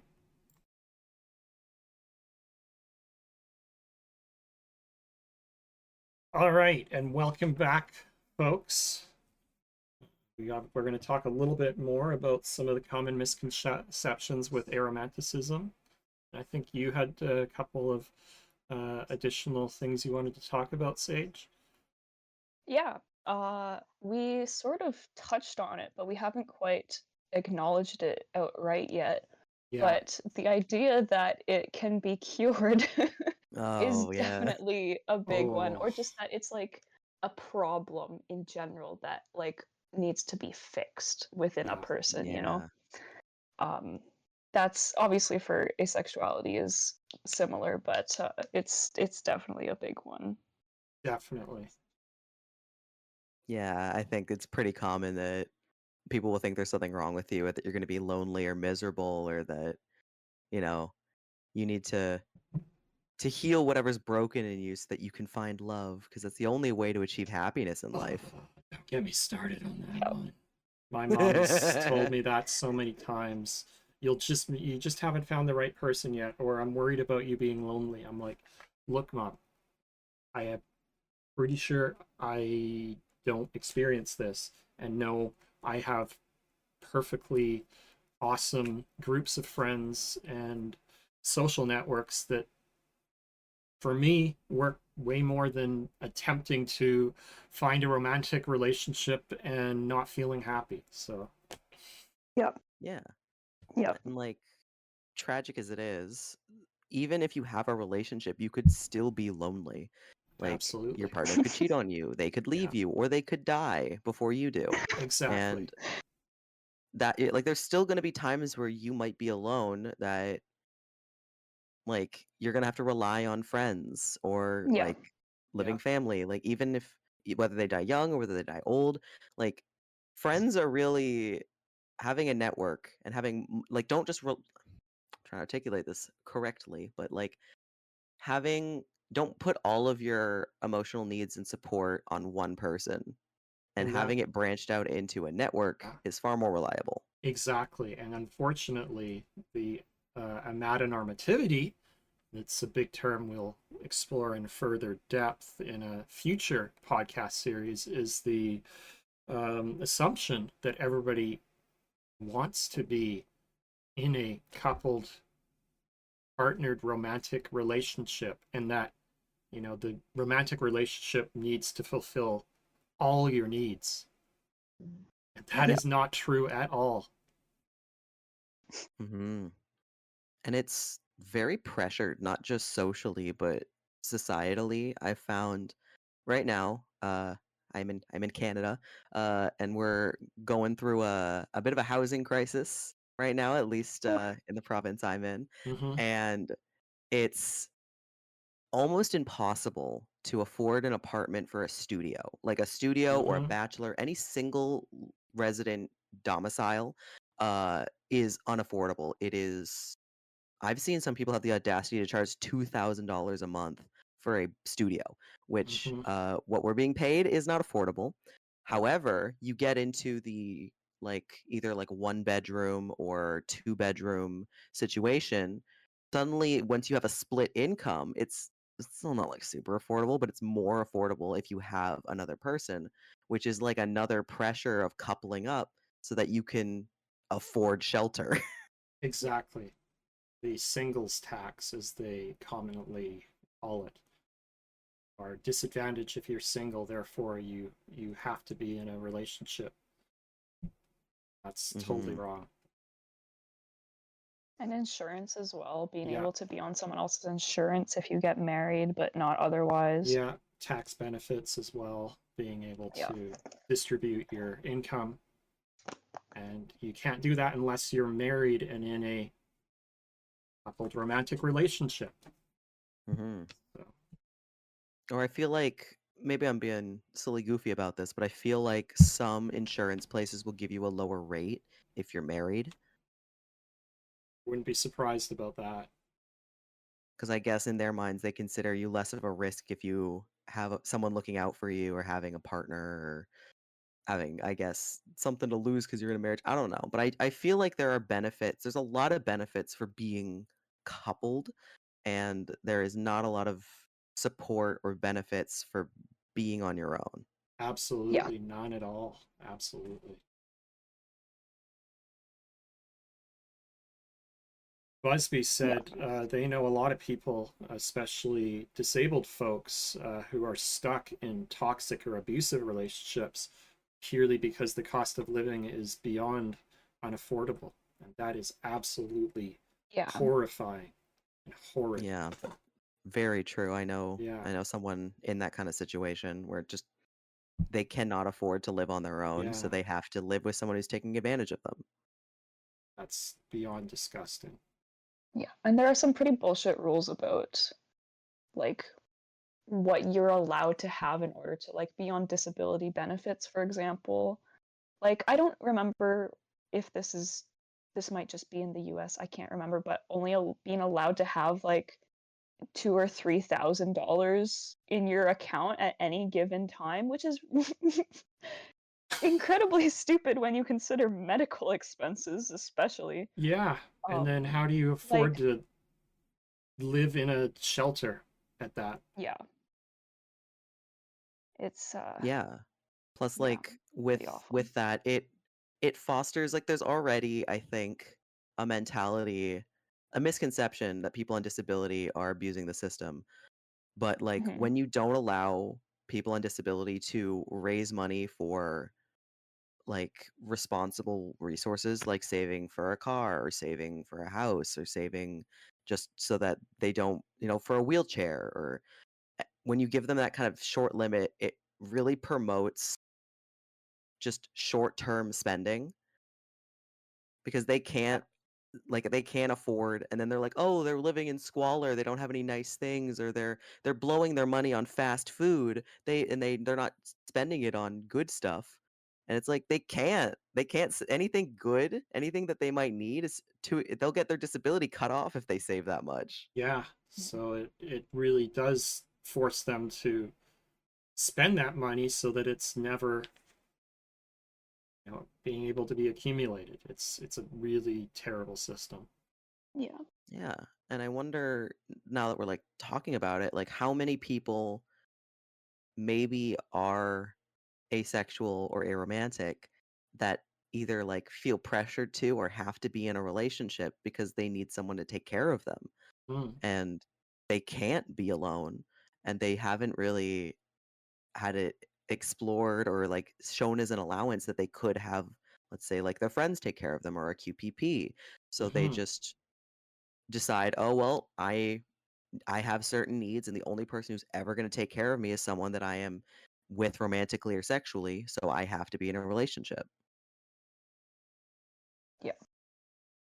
And I guess there's kind of like then the flip side of the original misconception that I brought up that we're now sort of talking about, or that relates to what we're now talking about, is that um like disabled people are like not viewed as people who can like be in like, you know, romantic or sexual relationships in a way that is like fulfilling for both of them.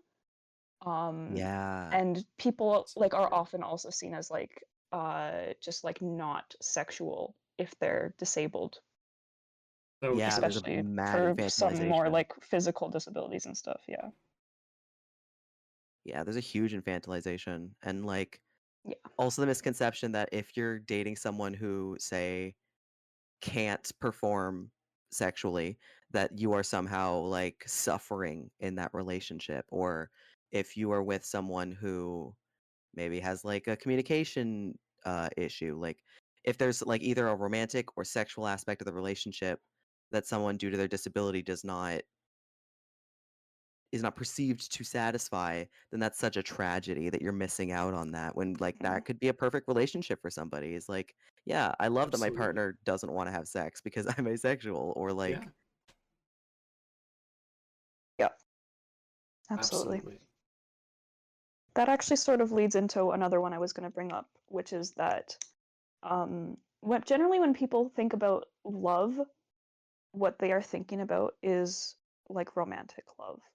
Mhm. Um, like I guess to borrow a phrase that you use pretty often, Ty, like capital L love, right? Yes. mhm, Yes. um, um, but there is so much more, and people often like don't even think about like familial relationships and familial love Hmm. as like being important relationships that people want to prioritize, and Hmm. like different types of relationships are so important, and there's so many different types of love.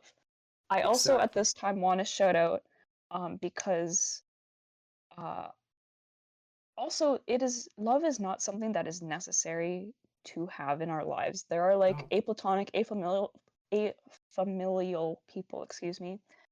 Like that is a way that you should be allowed to exist in the world.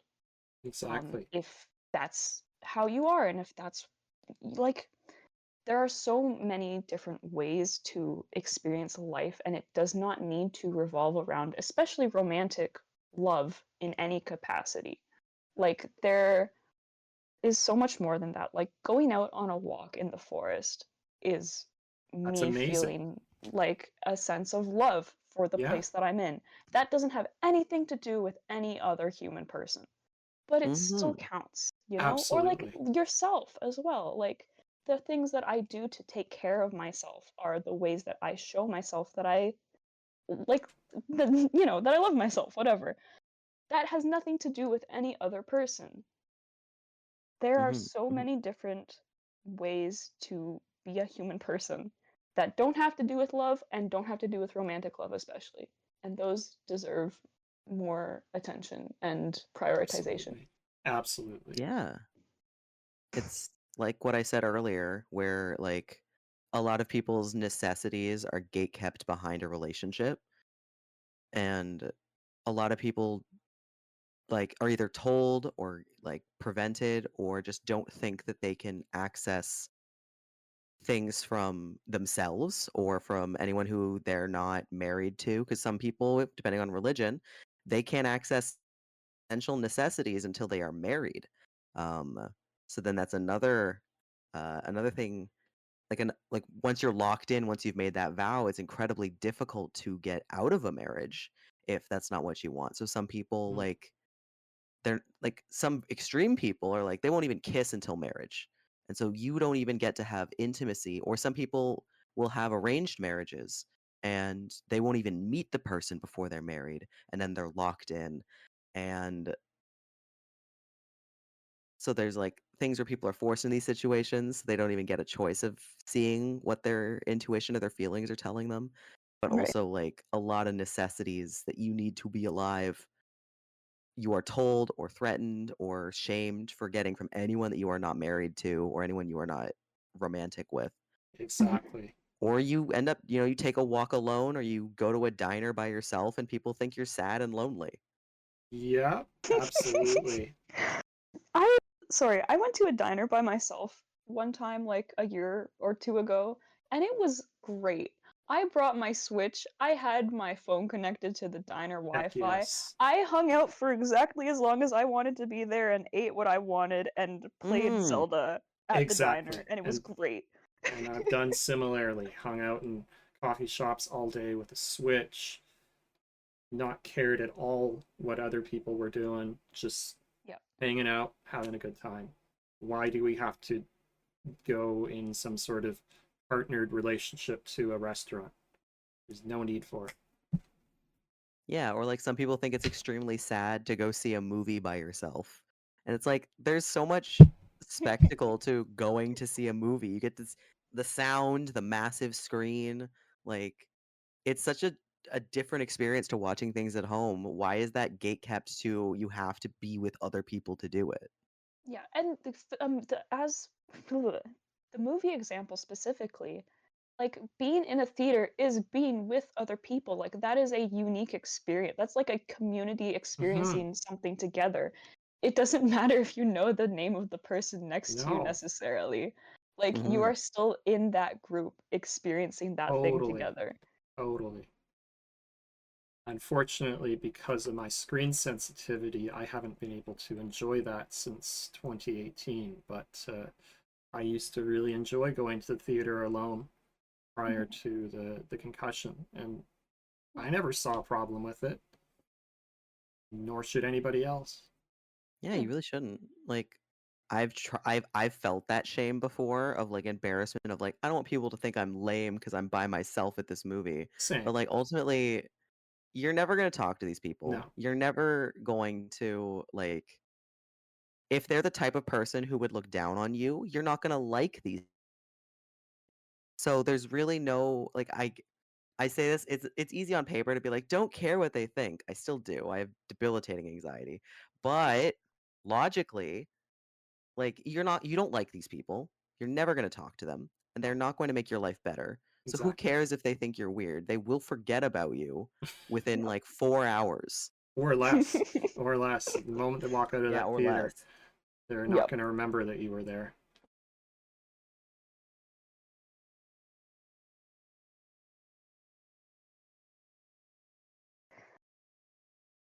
But Yeah. I guess I don't know. Do we have any other misconceptions?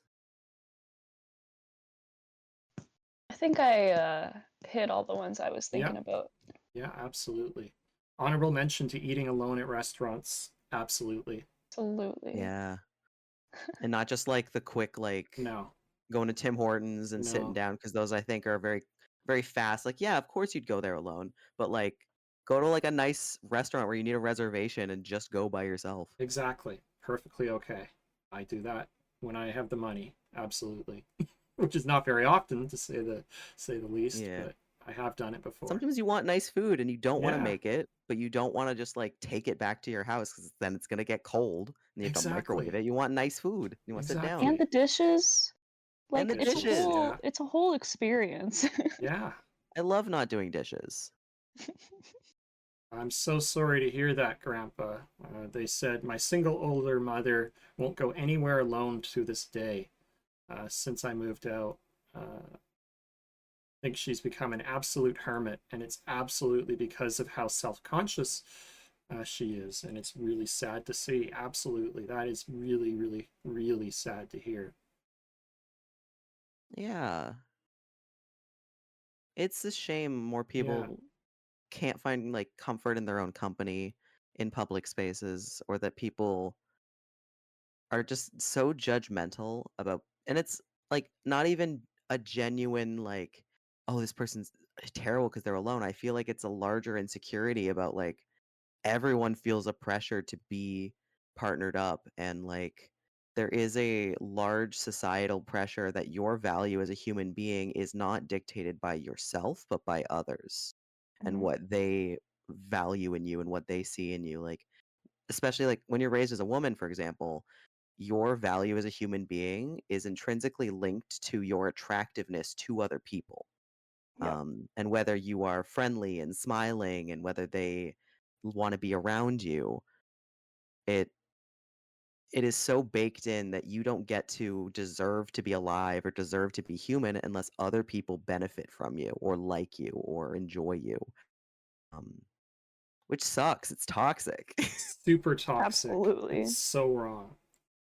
Absolutely. And I think social media now, Oh, people's tendency to post photos and videos of strangers online, Mm. especially, is really harmful. Like in the restaurant example, like totally seen people post photos of like older adults at a restaurant alone and they're like, "Oh, isn't this so sad?" And it's like, maybe not. Like you don't know maybe. anything about this person. Why Yeah, are you posting them publicly to put your own judgment onto? Like that's exactly. ridiculous. Yeah.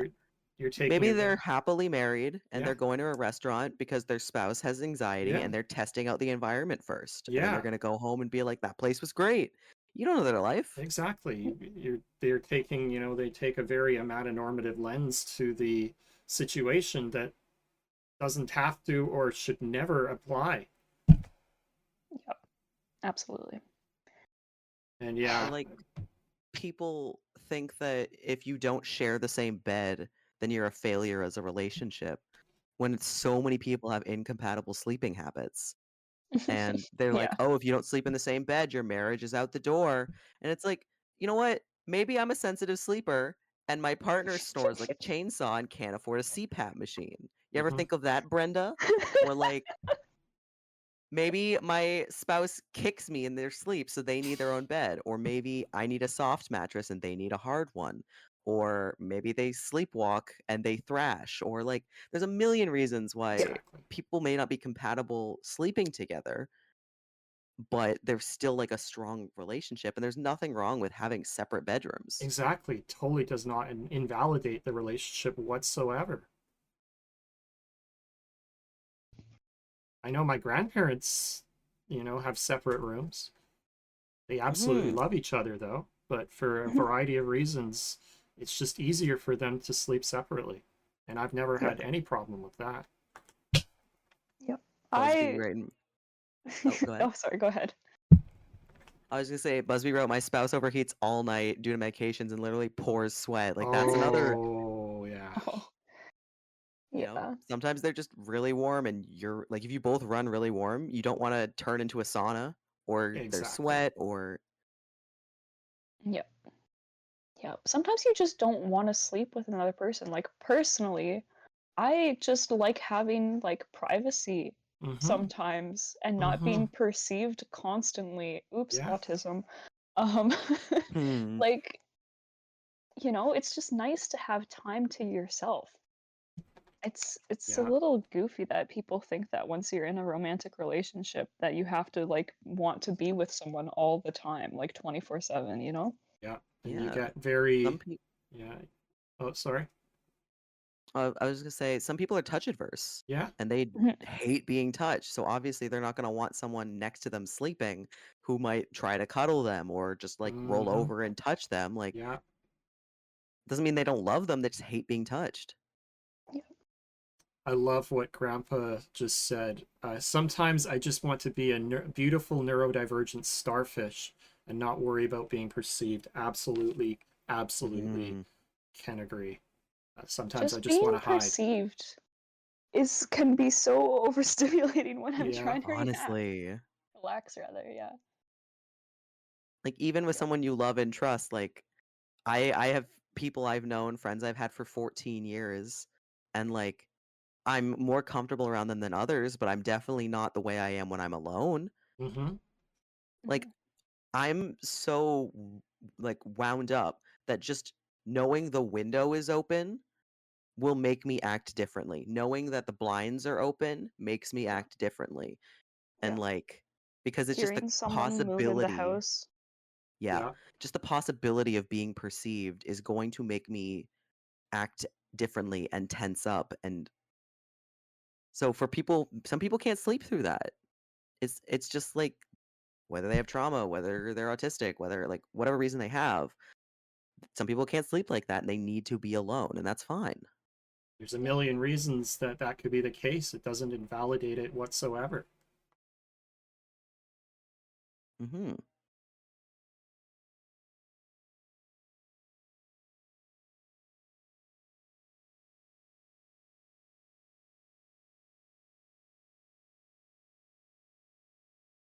But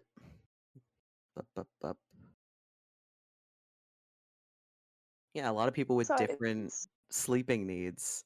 Like some people are like, don't fucking touch me, and other people are like, I need all the touch. yeah. Yeah, absolutely. If there's another person in this bed, then there's no room for my blowhigh or my jungle skog, and we can't be having that now, can we? Yeah, Just or for like, context, that's mhm, the IKEA stuffed shark that is mhm, like 5 feet long, Hell and the yes. incredible, IKEA bear that is like 3 feet tall. incredible.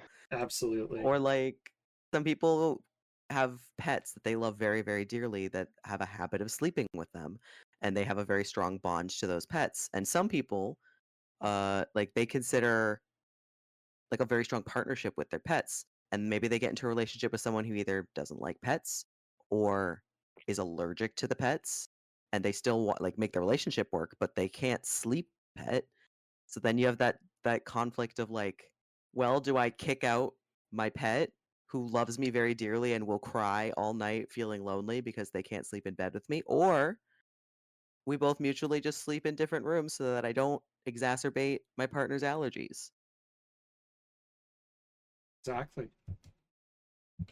There's so many situations, so many diverse ways to engage in a relationship that it's just, it's I feel like a relic or an influence of capitalism of very much one size fits all because that's very marketable. Um, is just force people all to be the same because then you can sell them the same stuff, and not put in any effort to individualization. And also, I guess, discouraging individuality makes people easier to control. There's a lot of bad reasons why, but people are so even straight people, even like people who aren't queer, um, there's so much diversity in that experience that is fine and normal. Exactly. Yep. There are 8 billion of us. Like, of course, we're all gonna be different. Yeah, you think everyone Of wants course. 2.5 kids and a white picket fence Heck in a no. suburb? No. Heck no. There's statistics and then there's the reality. Yeah. Unpainted fences all the way. I love my Mhm. wood shining through. Me too. I Yeah. grew up next to a When it comes forest. to I need my fences. forest. I miss the Yep. mountains. I don't want to be in Yeah. a white picket fence neighborhood ever. Yeah. Like the cultural standard of like you have to move away from your family, you have to only live with your kids and your spouse, and then you have to kick your kids out when they're 18, and like these really separate niches where it's like a lot of cultures they'll live with their grandparents, they'll live with their great grandparents, they'll keep everyone in the same neighborhood or the same house and stay together and co-raise children together, and there's much a Yep. more united familial uh relationship in that. Like there's so many different ways to have even platonic relationships. Absolutely. Yep. Or queer platonic relationships. Yeah. Yeah, people do. There's a lot of lying that goes on to be in romantic relationships, unfortunately, in some cases. Absolutely, Yeah. Busby. Yeah. Oh, I saw a post about this recently it was talking about both autism and aromanticism, but like the idea that dating is like a person who is like going out for the purpose of dating, it's very much s- feels like a like transactional sort of deal where like you're going out just to get this specific thing, Mm-hmm. and it doesn't feel very like, I don't know what the right word is here, authentic maybe, Yeah, or like that I think is a really good way of real saying it. to Yeah, a, yeah, yeah. Yeah. Like when It's a people very odd date, thing. And it's like, I'll buy you a drink because that means you're gonna have sex with me, or Right. I will do this if it means you'll get that, or yeah. Or sometimes it's like people, it's not that they lie, it's that they're expected to act against their interests. Like I Hmm. mentioned it before, but like when a woman is asked out, it is expected that even if she is not attracted to the man, she has to give him a chance. She has Right. to date him at least once or twice to give him a chance so that she's not a bitch. Um, Despite the fact that when you're dating someone, you should be doing it for attraction. There should be an Exactly. allure to them right off the bat, unless you're demi, but then there's at least a pull to them as a friend. Hmm. Like there's some degree of interest right off the bat, but it is very pressured for people to ignore their intuition, or for people to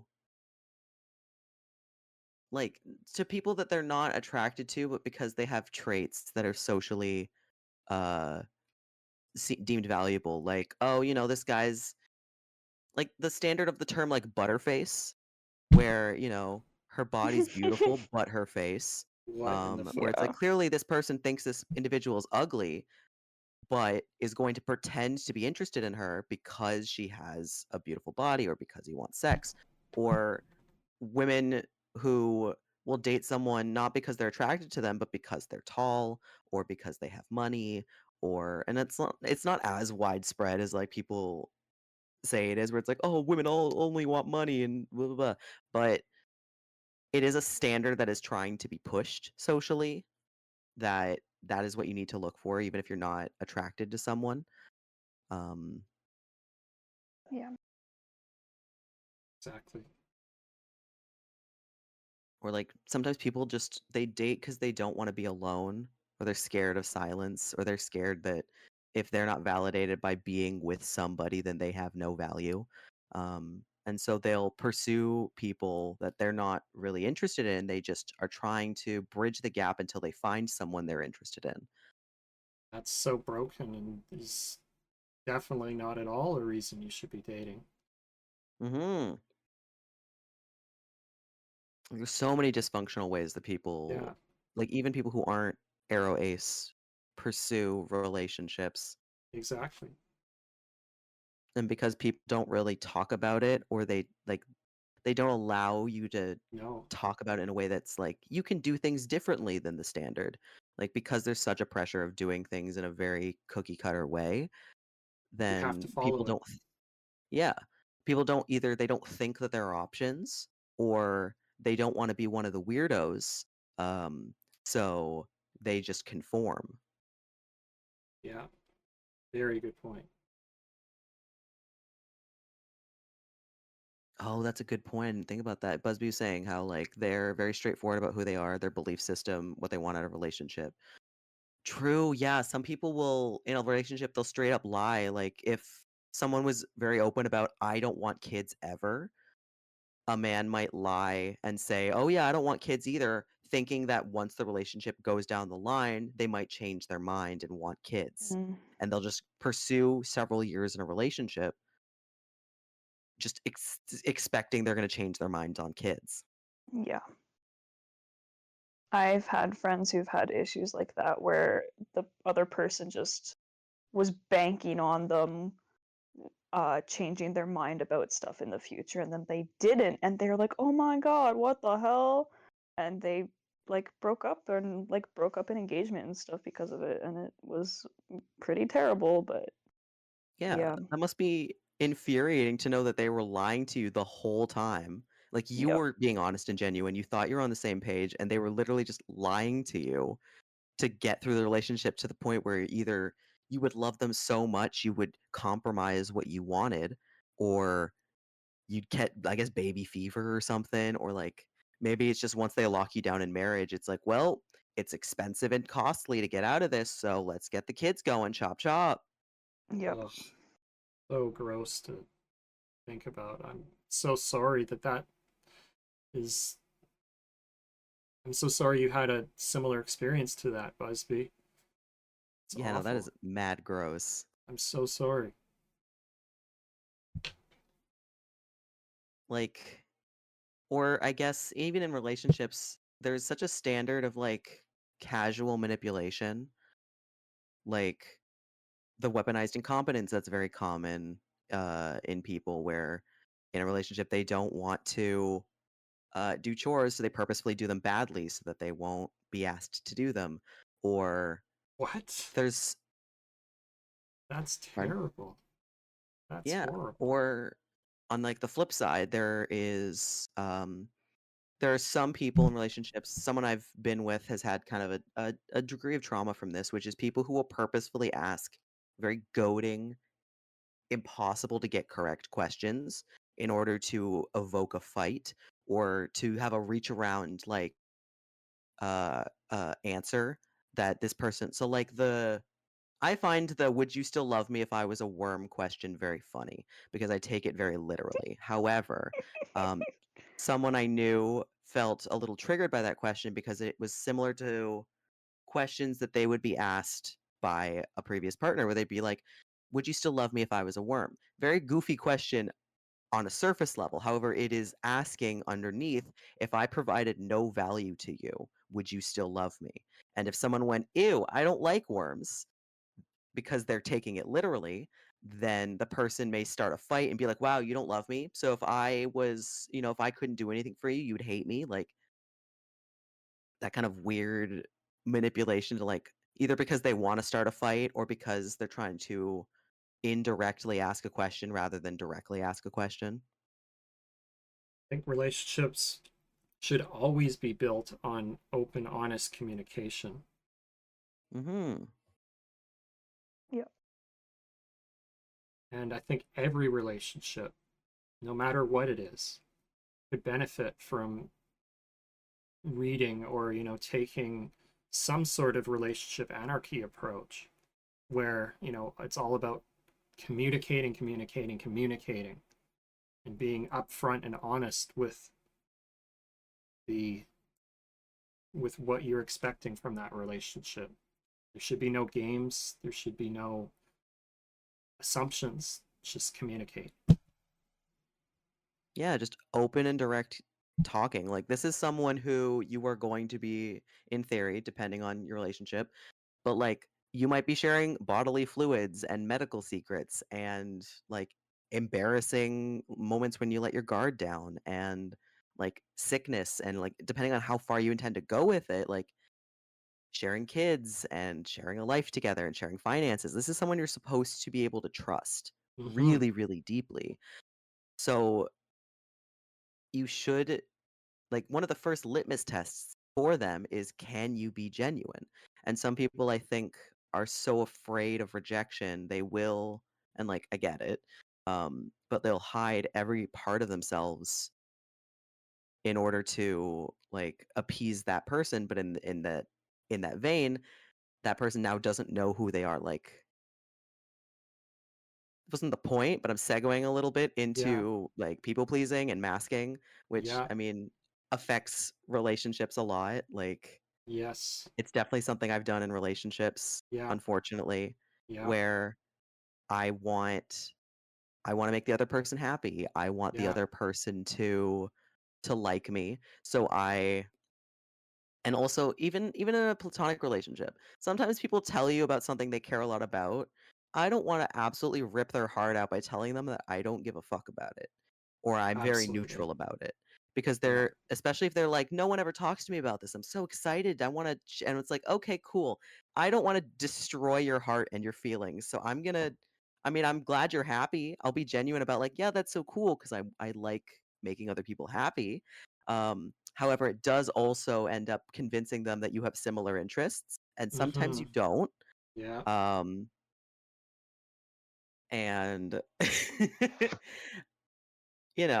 or and that can also lead into an arrow ace system of that too, where not it's it's not lying. It's not technically like not genuine, but when you don't really understand how you feel, you kind yeah, of try to play off of them, and you may yes, mirror that you are on the same page as they are or feeling the same things they are because like maybe they tell you that they love you yeah, and they're really excited and they feel it and you're like yeah, well, I like them a lot too. I Yeah, trust them a lot, so I'll yeah. say it back, even though you're not feeling the exact same thing. And that definitely happened in the one relationship that I had.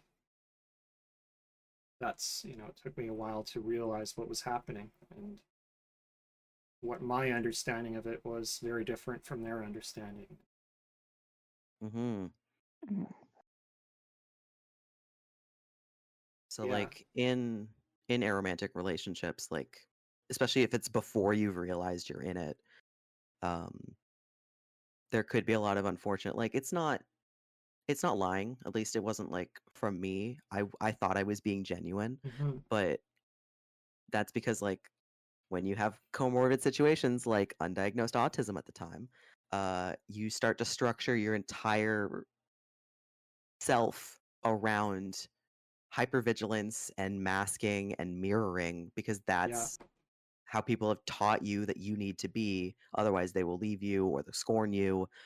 And so it's a point where you lose connection with your own feelings and your own thoughts because you just kind of, that's never been approved of, that's never been allowed. So you No. just kind of, at least for me, I find, and I'm working through it, but I found that I basically put myself to the side and I leave my body empty for whatever the person in front of me is putting forward so that I Mm-hmm. can put that back to them. So I don't even know what I'm feeling because I'm just so focused on making sure I succeed in this interaction or make them feel good or make them like me or. Definitely can relate there. I've definitely done similar things. And, it was because my folks told me, look, if you don't behave a certain way, nobody's going to like you. That's a Yeah. really shitty thing to hear time and time again. Yeah. Or like I've had several situations where like I was very large as a child, both tall and fat, but tall. I looked older than my age because when people see a tall child, they immediately assume old. Mm-hmm. So I was often put with people far older than me. Um, on top of being, having ADHD and autism, so I was impulsive and a little not great socially. So I was immature and it was impulsive and I had weird interests, according to other people, right? And there was a lot of social situations that I fucked up because I was acting in a way people thought was weird. And rather than, if I had been diagnosed as a kid, that could have been understood as like, yeah, they're autistic. It's not their fault. Instead, it was treated as a character flaw where it was like, why didn't you think before you speak? Why didn't you have common sense? Why are you acting this way or talking this way? And that collectively builds up to you never being intuitive and never behaving authentically, not because you're trying to lie, but because people have taught you that your instinct or your impulse or your first thoughts are bad, Mm-hmm. and so you just have to play off of other people. And even as somebody that was diagnosed as autism as a kid, it almost felt like they weaponized it and said, if Mm. you behave your authentic self, nobody's going to like you. And I'm like, what the fuck? Yeah, that is fucked up. A nice way to live or be Yeah, told to right. live. Yeah. So that further pressures you to not know who you are or how you're feeling Yeah. and pursue relationships because Mm-hmm. you've been taught that you're not supposed to listen to yourself or what you want. You're supposed to just do what everyone tells you to do. Exactly. And hell yes, shout out to the autism, ADHD, ace and arrow, and non-binary intersectionality. Non-binary trans. Yeah. Incredible. To get it in Yeah. there. You got it.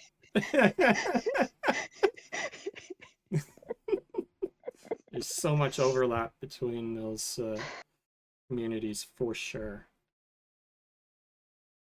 And maybe that's why I felt so much more welcomed in the ace and arrow and non-binary trans spaces than I've ever felt anywhere else in my life. Yeah. Yeah, that Yeah, makes 'cause sense. there's a ton of overlap. There's a lot of like not everyone who is aroace is autistic or has No. ADHD, but there's a lot of people who are autistic and ADHD that are aroace Mm-hmm. or non-binary. Mm-hmm. And there's a lot of gray area to just be yourself and without having Yeah, like directions of how you have to act. Yeah. exactly. Once you're already in a stigmatized community, like it's a lot easier to figure out who you are and to be a lot more chill with other people when you've already lost the your social position.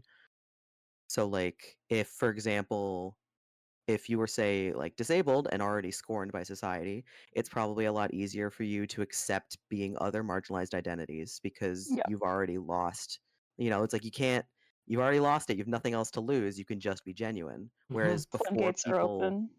Yeah, but before people have lost that position, it's Hmm. a lot scarier of like, I'm gonna lose my friends, I'm gonna lose my family, people are gonna hate me, I can't, and there's a lot more repression because they Yeah, have something to lose. But yeah, once you've lost it, you yeah, can just be genuine and you can exactly. accept other people who are different. Absolutely can agree with that. As soon as I, figured out my Arrow and Ace identity, I felt so much more authentic. And then, as Sage said, floodgates open. Then I'm like, oh wait, I'm also non-binary, and this makes so much more sense. Hmm. And like, this isn't super related, but I think something interesting was that, well, it is related, but like when I found out that I was, and I'm still working and processing through this, but once I realized I was Arrow Ace and came to that conclusion and like understanding of it and acceptance of it, um, I went from being like, oh, I need a relationship, I want to do all these things, and like to like almost no interest. Yeah, Mhm. can completely agree there. Yeah. Once once I accepted that, like it's still present. I'm still juggling some stuff. Hmm. But it went from like dreaming of getting married one day and like anytime someone even hinted at having attraction towards me, that was something that would goad me on is I would get interested if someone was interested in me. Um and it was like, oh, I have this possibility, and also just the elation because Yeah, I was pretty badly bullied. I was not yeah, liked much growing up. So the elation of someone being interested in me, someone finding me special was also just very appealing. Um, and there was a point, and the ADHD has stolen it. Uh, but yeah, no, it's gone. I hope I made enough of a point. I, I think, a very good point. I can totally relate to a lot of that. And I think, it could be, that it's the societal expectation. Oh, because I was expected to be in this relationship and, not having, come to realize, wait a minute, I don't feel this sort of attraction. You, because of the societal expectation, try to find any indication that might suggest otherwise. And then once you've come to the Mm, realization, hey, look, I don't have this sort of attraction, you can kind of say, more clearly say, hey, look, I'm not interested in this. And then you're not worried about those misleading clues otherwise. Maybe that's how I see yeah, it, perhaps. yeah, makes sense. Finding that I'm ace and arrow has been a huge relief. I'm so much happier now than I ever was. Hmm. And I can just live things more authentically now. Oh yeah, Hell yeah. huge weight off the chest just to figure that out. Absolutely. So, how are folks feeling? It I'm feeling is, good. yeah. Um, it is coming up to 3 hours now. We've had some really awesome discussions. Do we want to close out with a brief discussion, maybe, of why the aromantic community doesn't have the same kind of, I guess, type, or I guess the same meme recognition that the garlic bread and the cake memes have for the ace community. I don't know of any kind of cultural wide memes across the aromantic community that have the same recognition. that, you know, garlic bread and cake do in the ace community. Do you know of any? Yeah. I'd like to I suggest velociraptors. Fair. Is that a common association with being aromantic? It is now. Yeah. We can I've start it seen right here. we could. I've seen like just scrolling through memes. Yeah. One thing I've seen, but it's hard because it's uncertain whether it is an aromantic thing or if it is an autism thing, but like or Mhm. not a non-binary thing. But Mhm. like I know that I've seen some people be like, "Hell yeah, frogs," or I think that might just be a wait. No, I've seen it for all of those things that you mentioned. Yeah, it's definitely all of them. Yeah. it's just the intersection Yeah. between non-binary and aromantic or asexual and being autistic, and it's frogs. Hell Yep. yeah. Yep. But yeah, we don't. Aromantic doesn't really have any like, at least as far as I know, like big Same. memes or stereotypes the same way that like, cake is better than sex or any of the Yeah. anything else really has. And the only symbol that I would think of is the white ring. Mm-hmm. But I don't think Mhm. that's I don't know how widespread it is, but No. it's the white ring on your left hand middle Yeah. finger, Yeah. which pairs with the black ring for asexual for your right hand middle finger. Yeah. Exactly. I But see. like that's not a recognizable No. thing. Like the black ring is pretty Yeah. like rarely known outside of like ace communities, and the white ring is even less. Absolutely. Because I see, you know, the ace ring in amongst the ace communities quite frequently. I rarely ever see anybody wearing the white ring for arrow. Yeah. Mhm. I Admittedly, I haven't, but I just don't want to wear two rings. So yeah. valid. I so I That's something I want to integrate. Well, something I have integrated, but something like in my VTuber design, but my VTuber wears gloves, so you don't really notice it. I have a couple of emotes that have it, but they're small, so obviously you can't see them. Like I have this one where they're holding up an egg, or this one where they're pointing, where you can see that they have a black ring on their right Mhm. hand.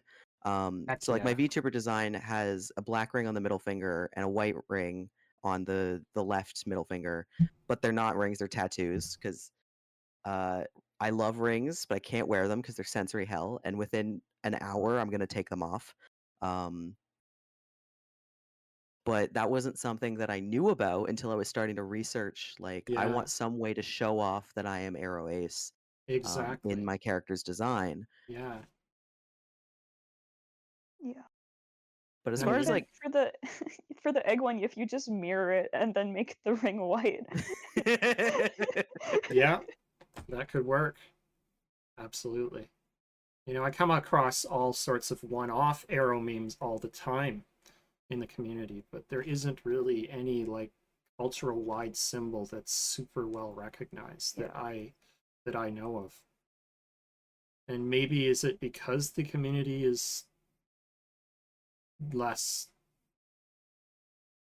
I don't know, is it because, you know, we've only kind of had the flag for 10 years, you know, we don't have Yeah. the same name recognition as, you know, Avon perhaps with the asexual community.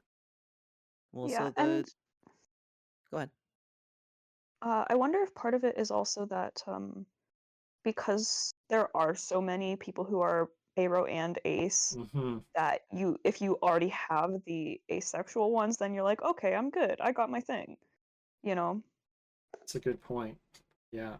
Maybe, or maybe it's also the like, I don't know, the pathologization of, I mean, of being Arrow Ace, but like I feel like it's more acceptable to not want sex because society Yeah.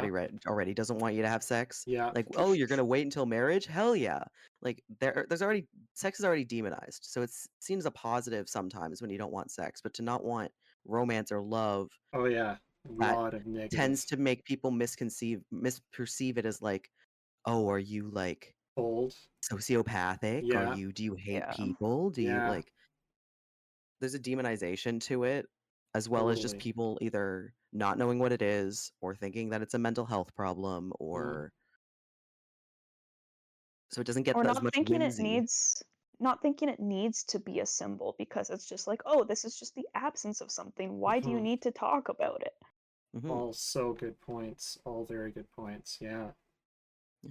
Or their denial of it in the queer community, like being like, Yeah. "Oh, you're not going to get beat up because you aren't getting married, so you don't deserve to have symbols or be in the community because like that like gatekeeping and the delegitimization of like being asexual is obviously a little more accepted, but it's still stigmatized. Being Yeah. aromantic, Oh, like especially if you're aloe arrow, it's really demonized.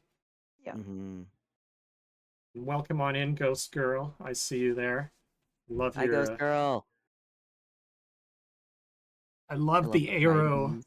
Wait, is that no, is that a gender or is that aromantic? The bee. The bee looks aromantic. Yeah, it Yeah, does. Heck yeah. that's cute. Cute. That's It's amazing. actually almost kind of the arrow aloe flag now that you mention it, because that one's like yellow on Yeah. top and then transitions to green. Nope, Uh other way around. yeah. It's still the green, lighter green, white, but then it Yeah. goes yellow orangish, right? I think I that think. I think that's a It's a little bit. No, I think it goes green, light green, white, gray, black. It's just hard to see from that angle. Great. Ghost Oh Girl yeah, says the it's an bee arrow does, bee from a hype but it. train from Twitch. Oh, nice. That's hella awesome. I'm so glad to see that. They finally have one that's aromantic. That's amazing. Yeah. Hell yeah. They Also, were real quick missing it. on memes. I just saw it on Google. I've seen it at least several times, so I think it might be at least a mild meme. And it is Cupid's arrow, but it missed, so it's a missed Mm, arrow. Oh yes, there's a song that's that true, has yeah. that. There's a song that has that I recently came across as well, where one of the lines is a Cupid's arrows never hit an arrow. So I guess it's making reference to that particular meme. They're romantic, yeah. Yeah. That's a cute one. Let me see if I can pull it up. Um,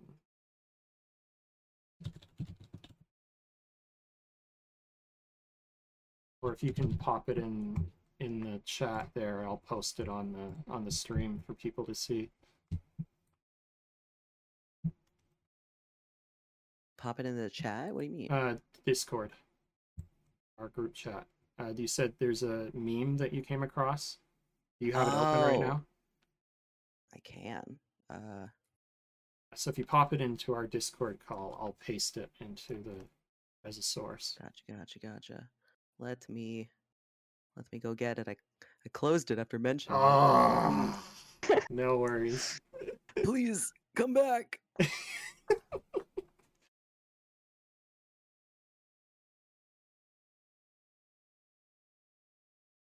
there's actually a fair amount. There's like several. There's even like a little pin. It's an arrow pin, but it's a like an enamel pin. But it is an arrow. Oh, Oh, that's That's not the meme I cute. that is saw, super but it is cute. cute. Yeah, I've Uh, definitely seen stickers identical to this. so I guess arrows. I mean, which is funny because it's aromantic. That's funny. I just Yeah. got that. Oh, of course. Yeah. You just okay, sorry. Listen, I'm autistic. I was a little slow on the upkeep. I gotcha. What's really interesting, not as related to aromantic, but like I get it kind of, but the asexual association with spades, because it's like, yeah, it's an ace of spades, but technically an ace has four hmm suits, and we Yeah. just kind of settled on the spade. Yeah. I wonder I've why. definitely seen a picture before of like suggesting that different suits could mean different things. Mm, Um, and I think the spade was probably the arrow ace one, which is maybe Yeah. why Yeah. people generally like it, but yeah. Yeah, I think Ace of Spades is arrow ace. But there is the Oh, maybe it's the because the missed spade arrow. looks like an arrow. Yeah, there's the missed arrow meme. I do like that. It's very cute. It is. I don't know why it just took me now to realize the association of aromantic and arrows. All good. You got to get the pun in there. Yeah. As far as puns go, or like queer marketing, I don't hate it. There's some that ain't so bad, some that are a little cringe. The arrow one isn't so bad. Yeah, agreed. Kind of cool. Yeah.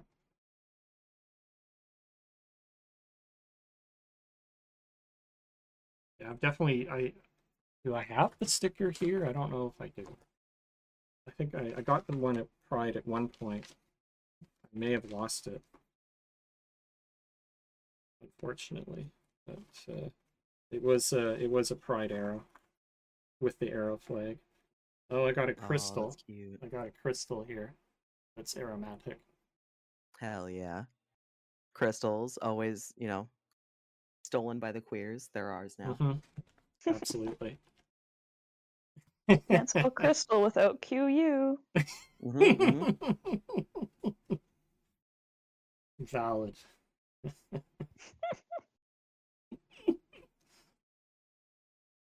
Did we get through all the topics? We did. We have come to the end here. Is there anything you'd like to close with?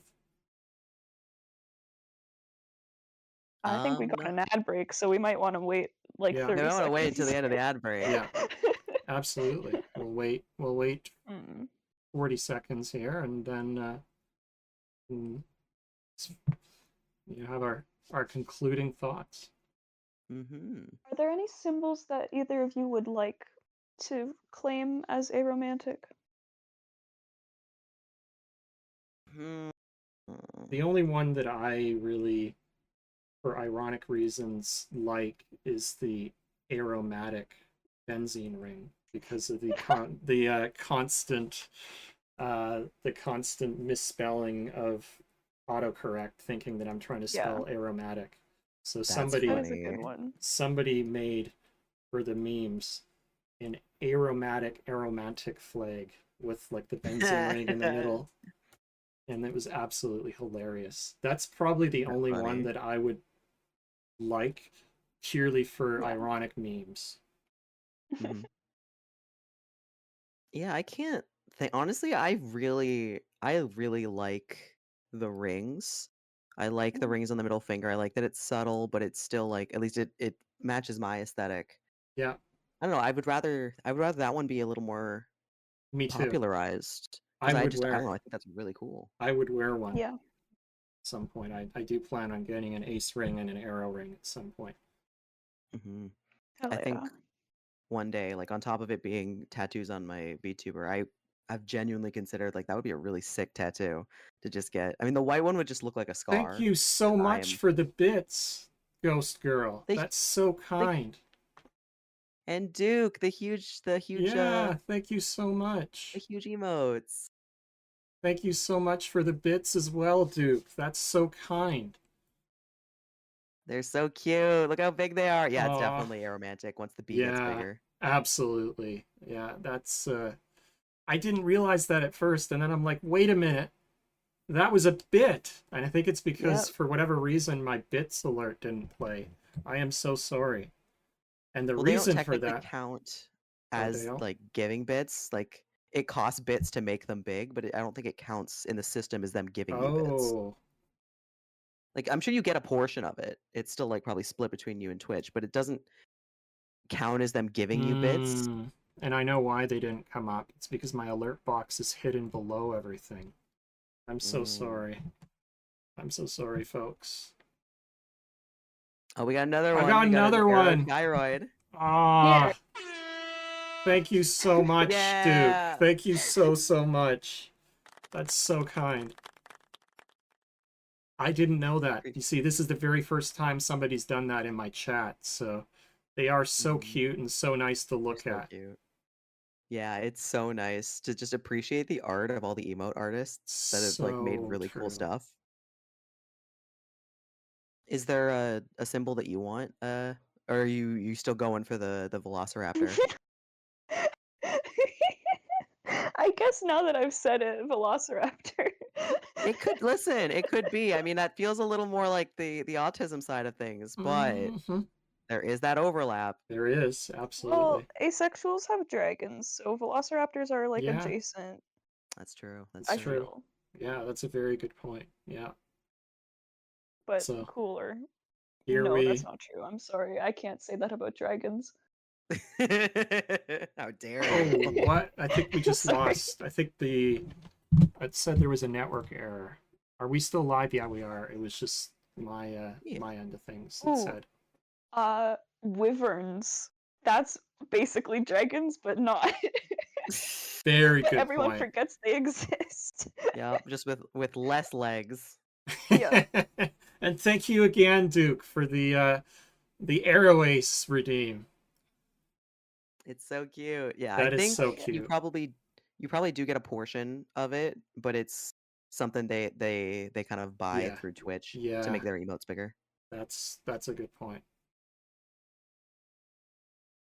But uh I feel like not to rush us if we want to talk about anything No, else, but you're I think saying how this we could is end off. yeah, I figure like last thoughts and then just like one more yeah. us talking about who we are and where to find us for anyone That's who a maybe really came in good at the end. idea. That's a really good idea. Agreed. You want to start us off, Caber? Yeah, sure. I guess my thoughts on the tail end of it are I think I want especially being aromantic to be talked about more, Mhm. not just for the uh both for the sorry, brain soupy. Both for the benefit of people who are trying to figure out who they are and who are maybe aromantic that haven't realized it yet, or but also I think talking about relationships in the way that we have benefits more than queer people. It also benefits, anyone in a relationship when you break down what is attraction, what Yeah. is, how to be in an open communicative relationship, or the different ways that you can be in a relationship that are still valid, both so that it normalizes people outside of relationships getting their platonic needs Hmm. met, or normalizing sleeping in different beds, or normalizing, that hey, just because a woman is attractive doesn't mean that you have like that she's good looking doesn't mean you have to be attracted to her and then Hmm. subsequently hate her for some reason because you're in a relationship with someone you're not attracted to. Like there's a lot of different facets in which normalizing talking about this helps everyone else. I think in a similar way to how putting in accommodations for people with disabilities ends up helping other people. Um, Absolutely. so, like, you could put a ramp on to get into a building. It helps people in wheelchairs or with mobility needs, but it also helps delivery people who maybe have a cart or people with a stroller who needs to move their kids, or just Hmm. like there's so many branching ways that information and talking about things and just being more diverse ends up helping so many more people. Absolutely. And that's why I try all the time to tell people you need to read Andy Norgren's Relationship Anarchy, the short instructional manifesto on relationship anarchy, no matter what kind of relationship that you're in. And that is a topic we're going to discuss in a future stream. So Hmm. valid. Yeah. And I'll give you a chance, Sage. Do you want to? Do you have any Yeah. concluding thoughts and let us know? Love is not everything. One of the things that I just remembered, um, this isn't really a symbol, but it's kind of a slogan that I've heard, to contrast with love wins is love loses. And I think that is hilarious and It is really funny. also a good conversation starter because so much of the queer and trans and intersex, but who no, not enough people pay attention to intersex people. Mm. Um, so much of the movement in general is about, love is love. And That that's one is kind of love. and its own, yes, exactly, it's focusing on one kind of love. I think a bigger shift is needed in a lot of different ways. And one of those just needs to be the breaking down of expectations in general. Like, you are allowed to live your life in the way that you see fit. If that doesn't involve romantic relationships or sexual relationships or any fucking kind of like close emotional relationship, even, that is okay. You are allowed to live your own life. And it does not need to have what society deems as like the right kind of love in order to be fulfilling and valid. Hmm. That's what I gotta say. Yeah, I think that's super super real. Absolutely. So, so valid and so true. And And I guess. Hmm? I'll let you kind of briefly remind people where you can be found, Caber, your channel, your socials. Feel free to pop them Yeah. in. So yeah, I'm Caber or Caber Hook. In the title, there is an @ which you can click to go to my channel or to follow me if you feel so inclined, but no pressure. I am a VTuber.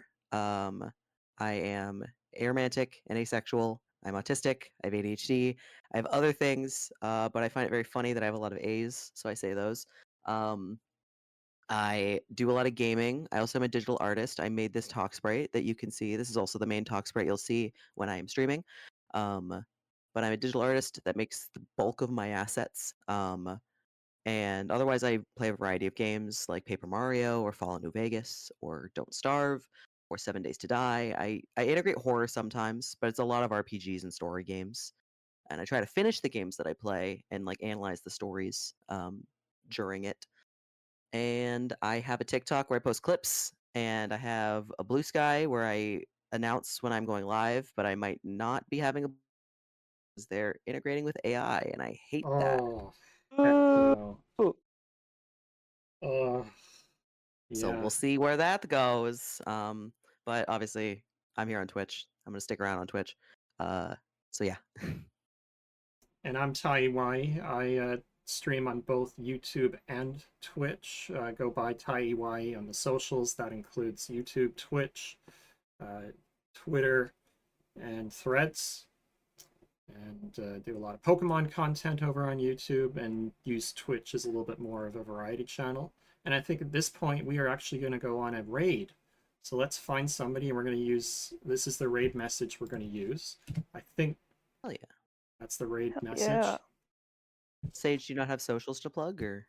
Not really. I'll be back to play A Link to the Past. Yeah, looking forward to That'll that. just be here. Yeah, I looking don't forward to that. yeah. I don't have anything else. Absolutely. I mean, I do, but don't worry about it. Let me see. Let me see who's live. Is there anybody? Unless you want to read my anti-nipple propaganda fanfiction. What? That is amazing. Why are you flashbanging people when we're about to leave?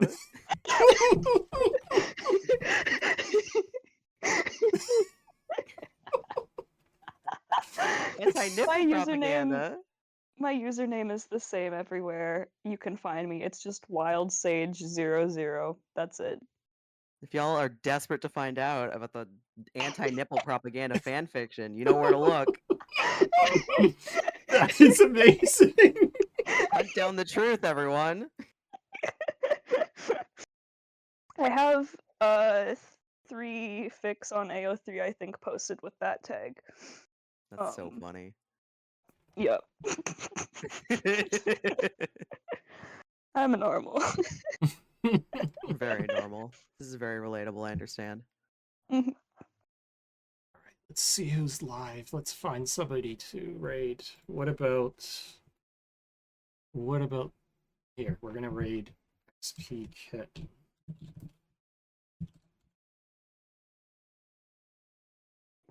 Right, and this is the raid message, Aspec podcast raid with Caberhook, Tai and Wild Sage. And thank you so much for being here. It was a ton of fun chatting Aromanticism with yourself, Caber, and you as well, Wild Sage. The podcast will be back either this weekend or next week. Haven't figured out the exact date of it, and I think we will have we'll have one more look at asexuality, because there's so much to talk about asexuality and get some different perspectives this time around. And until then, let's give XP Kitten a lovely raid. Thank you again.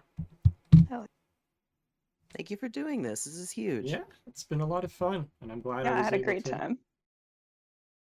Thanks again. Better.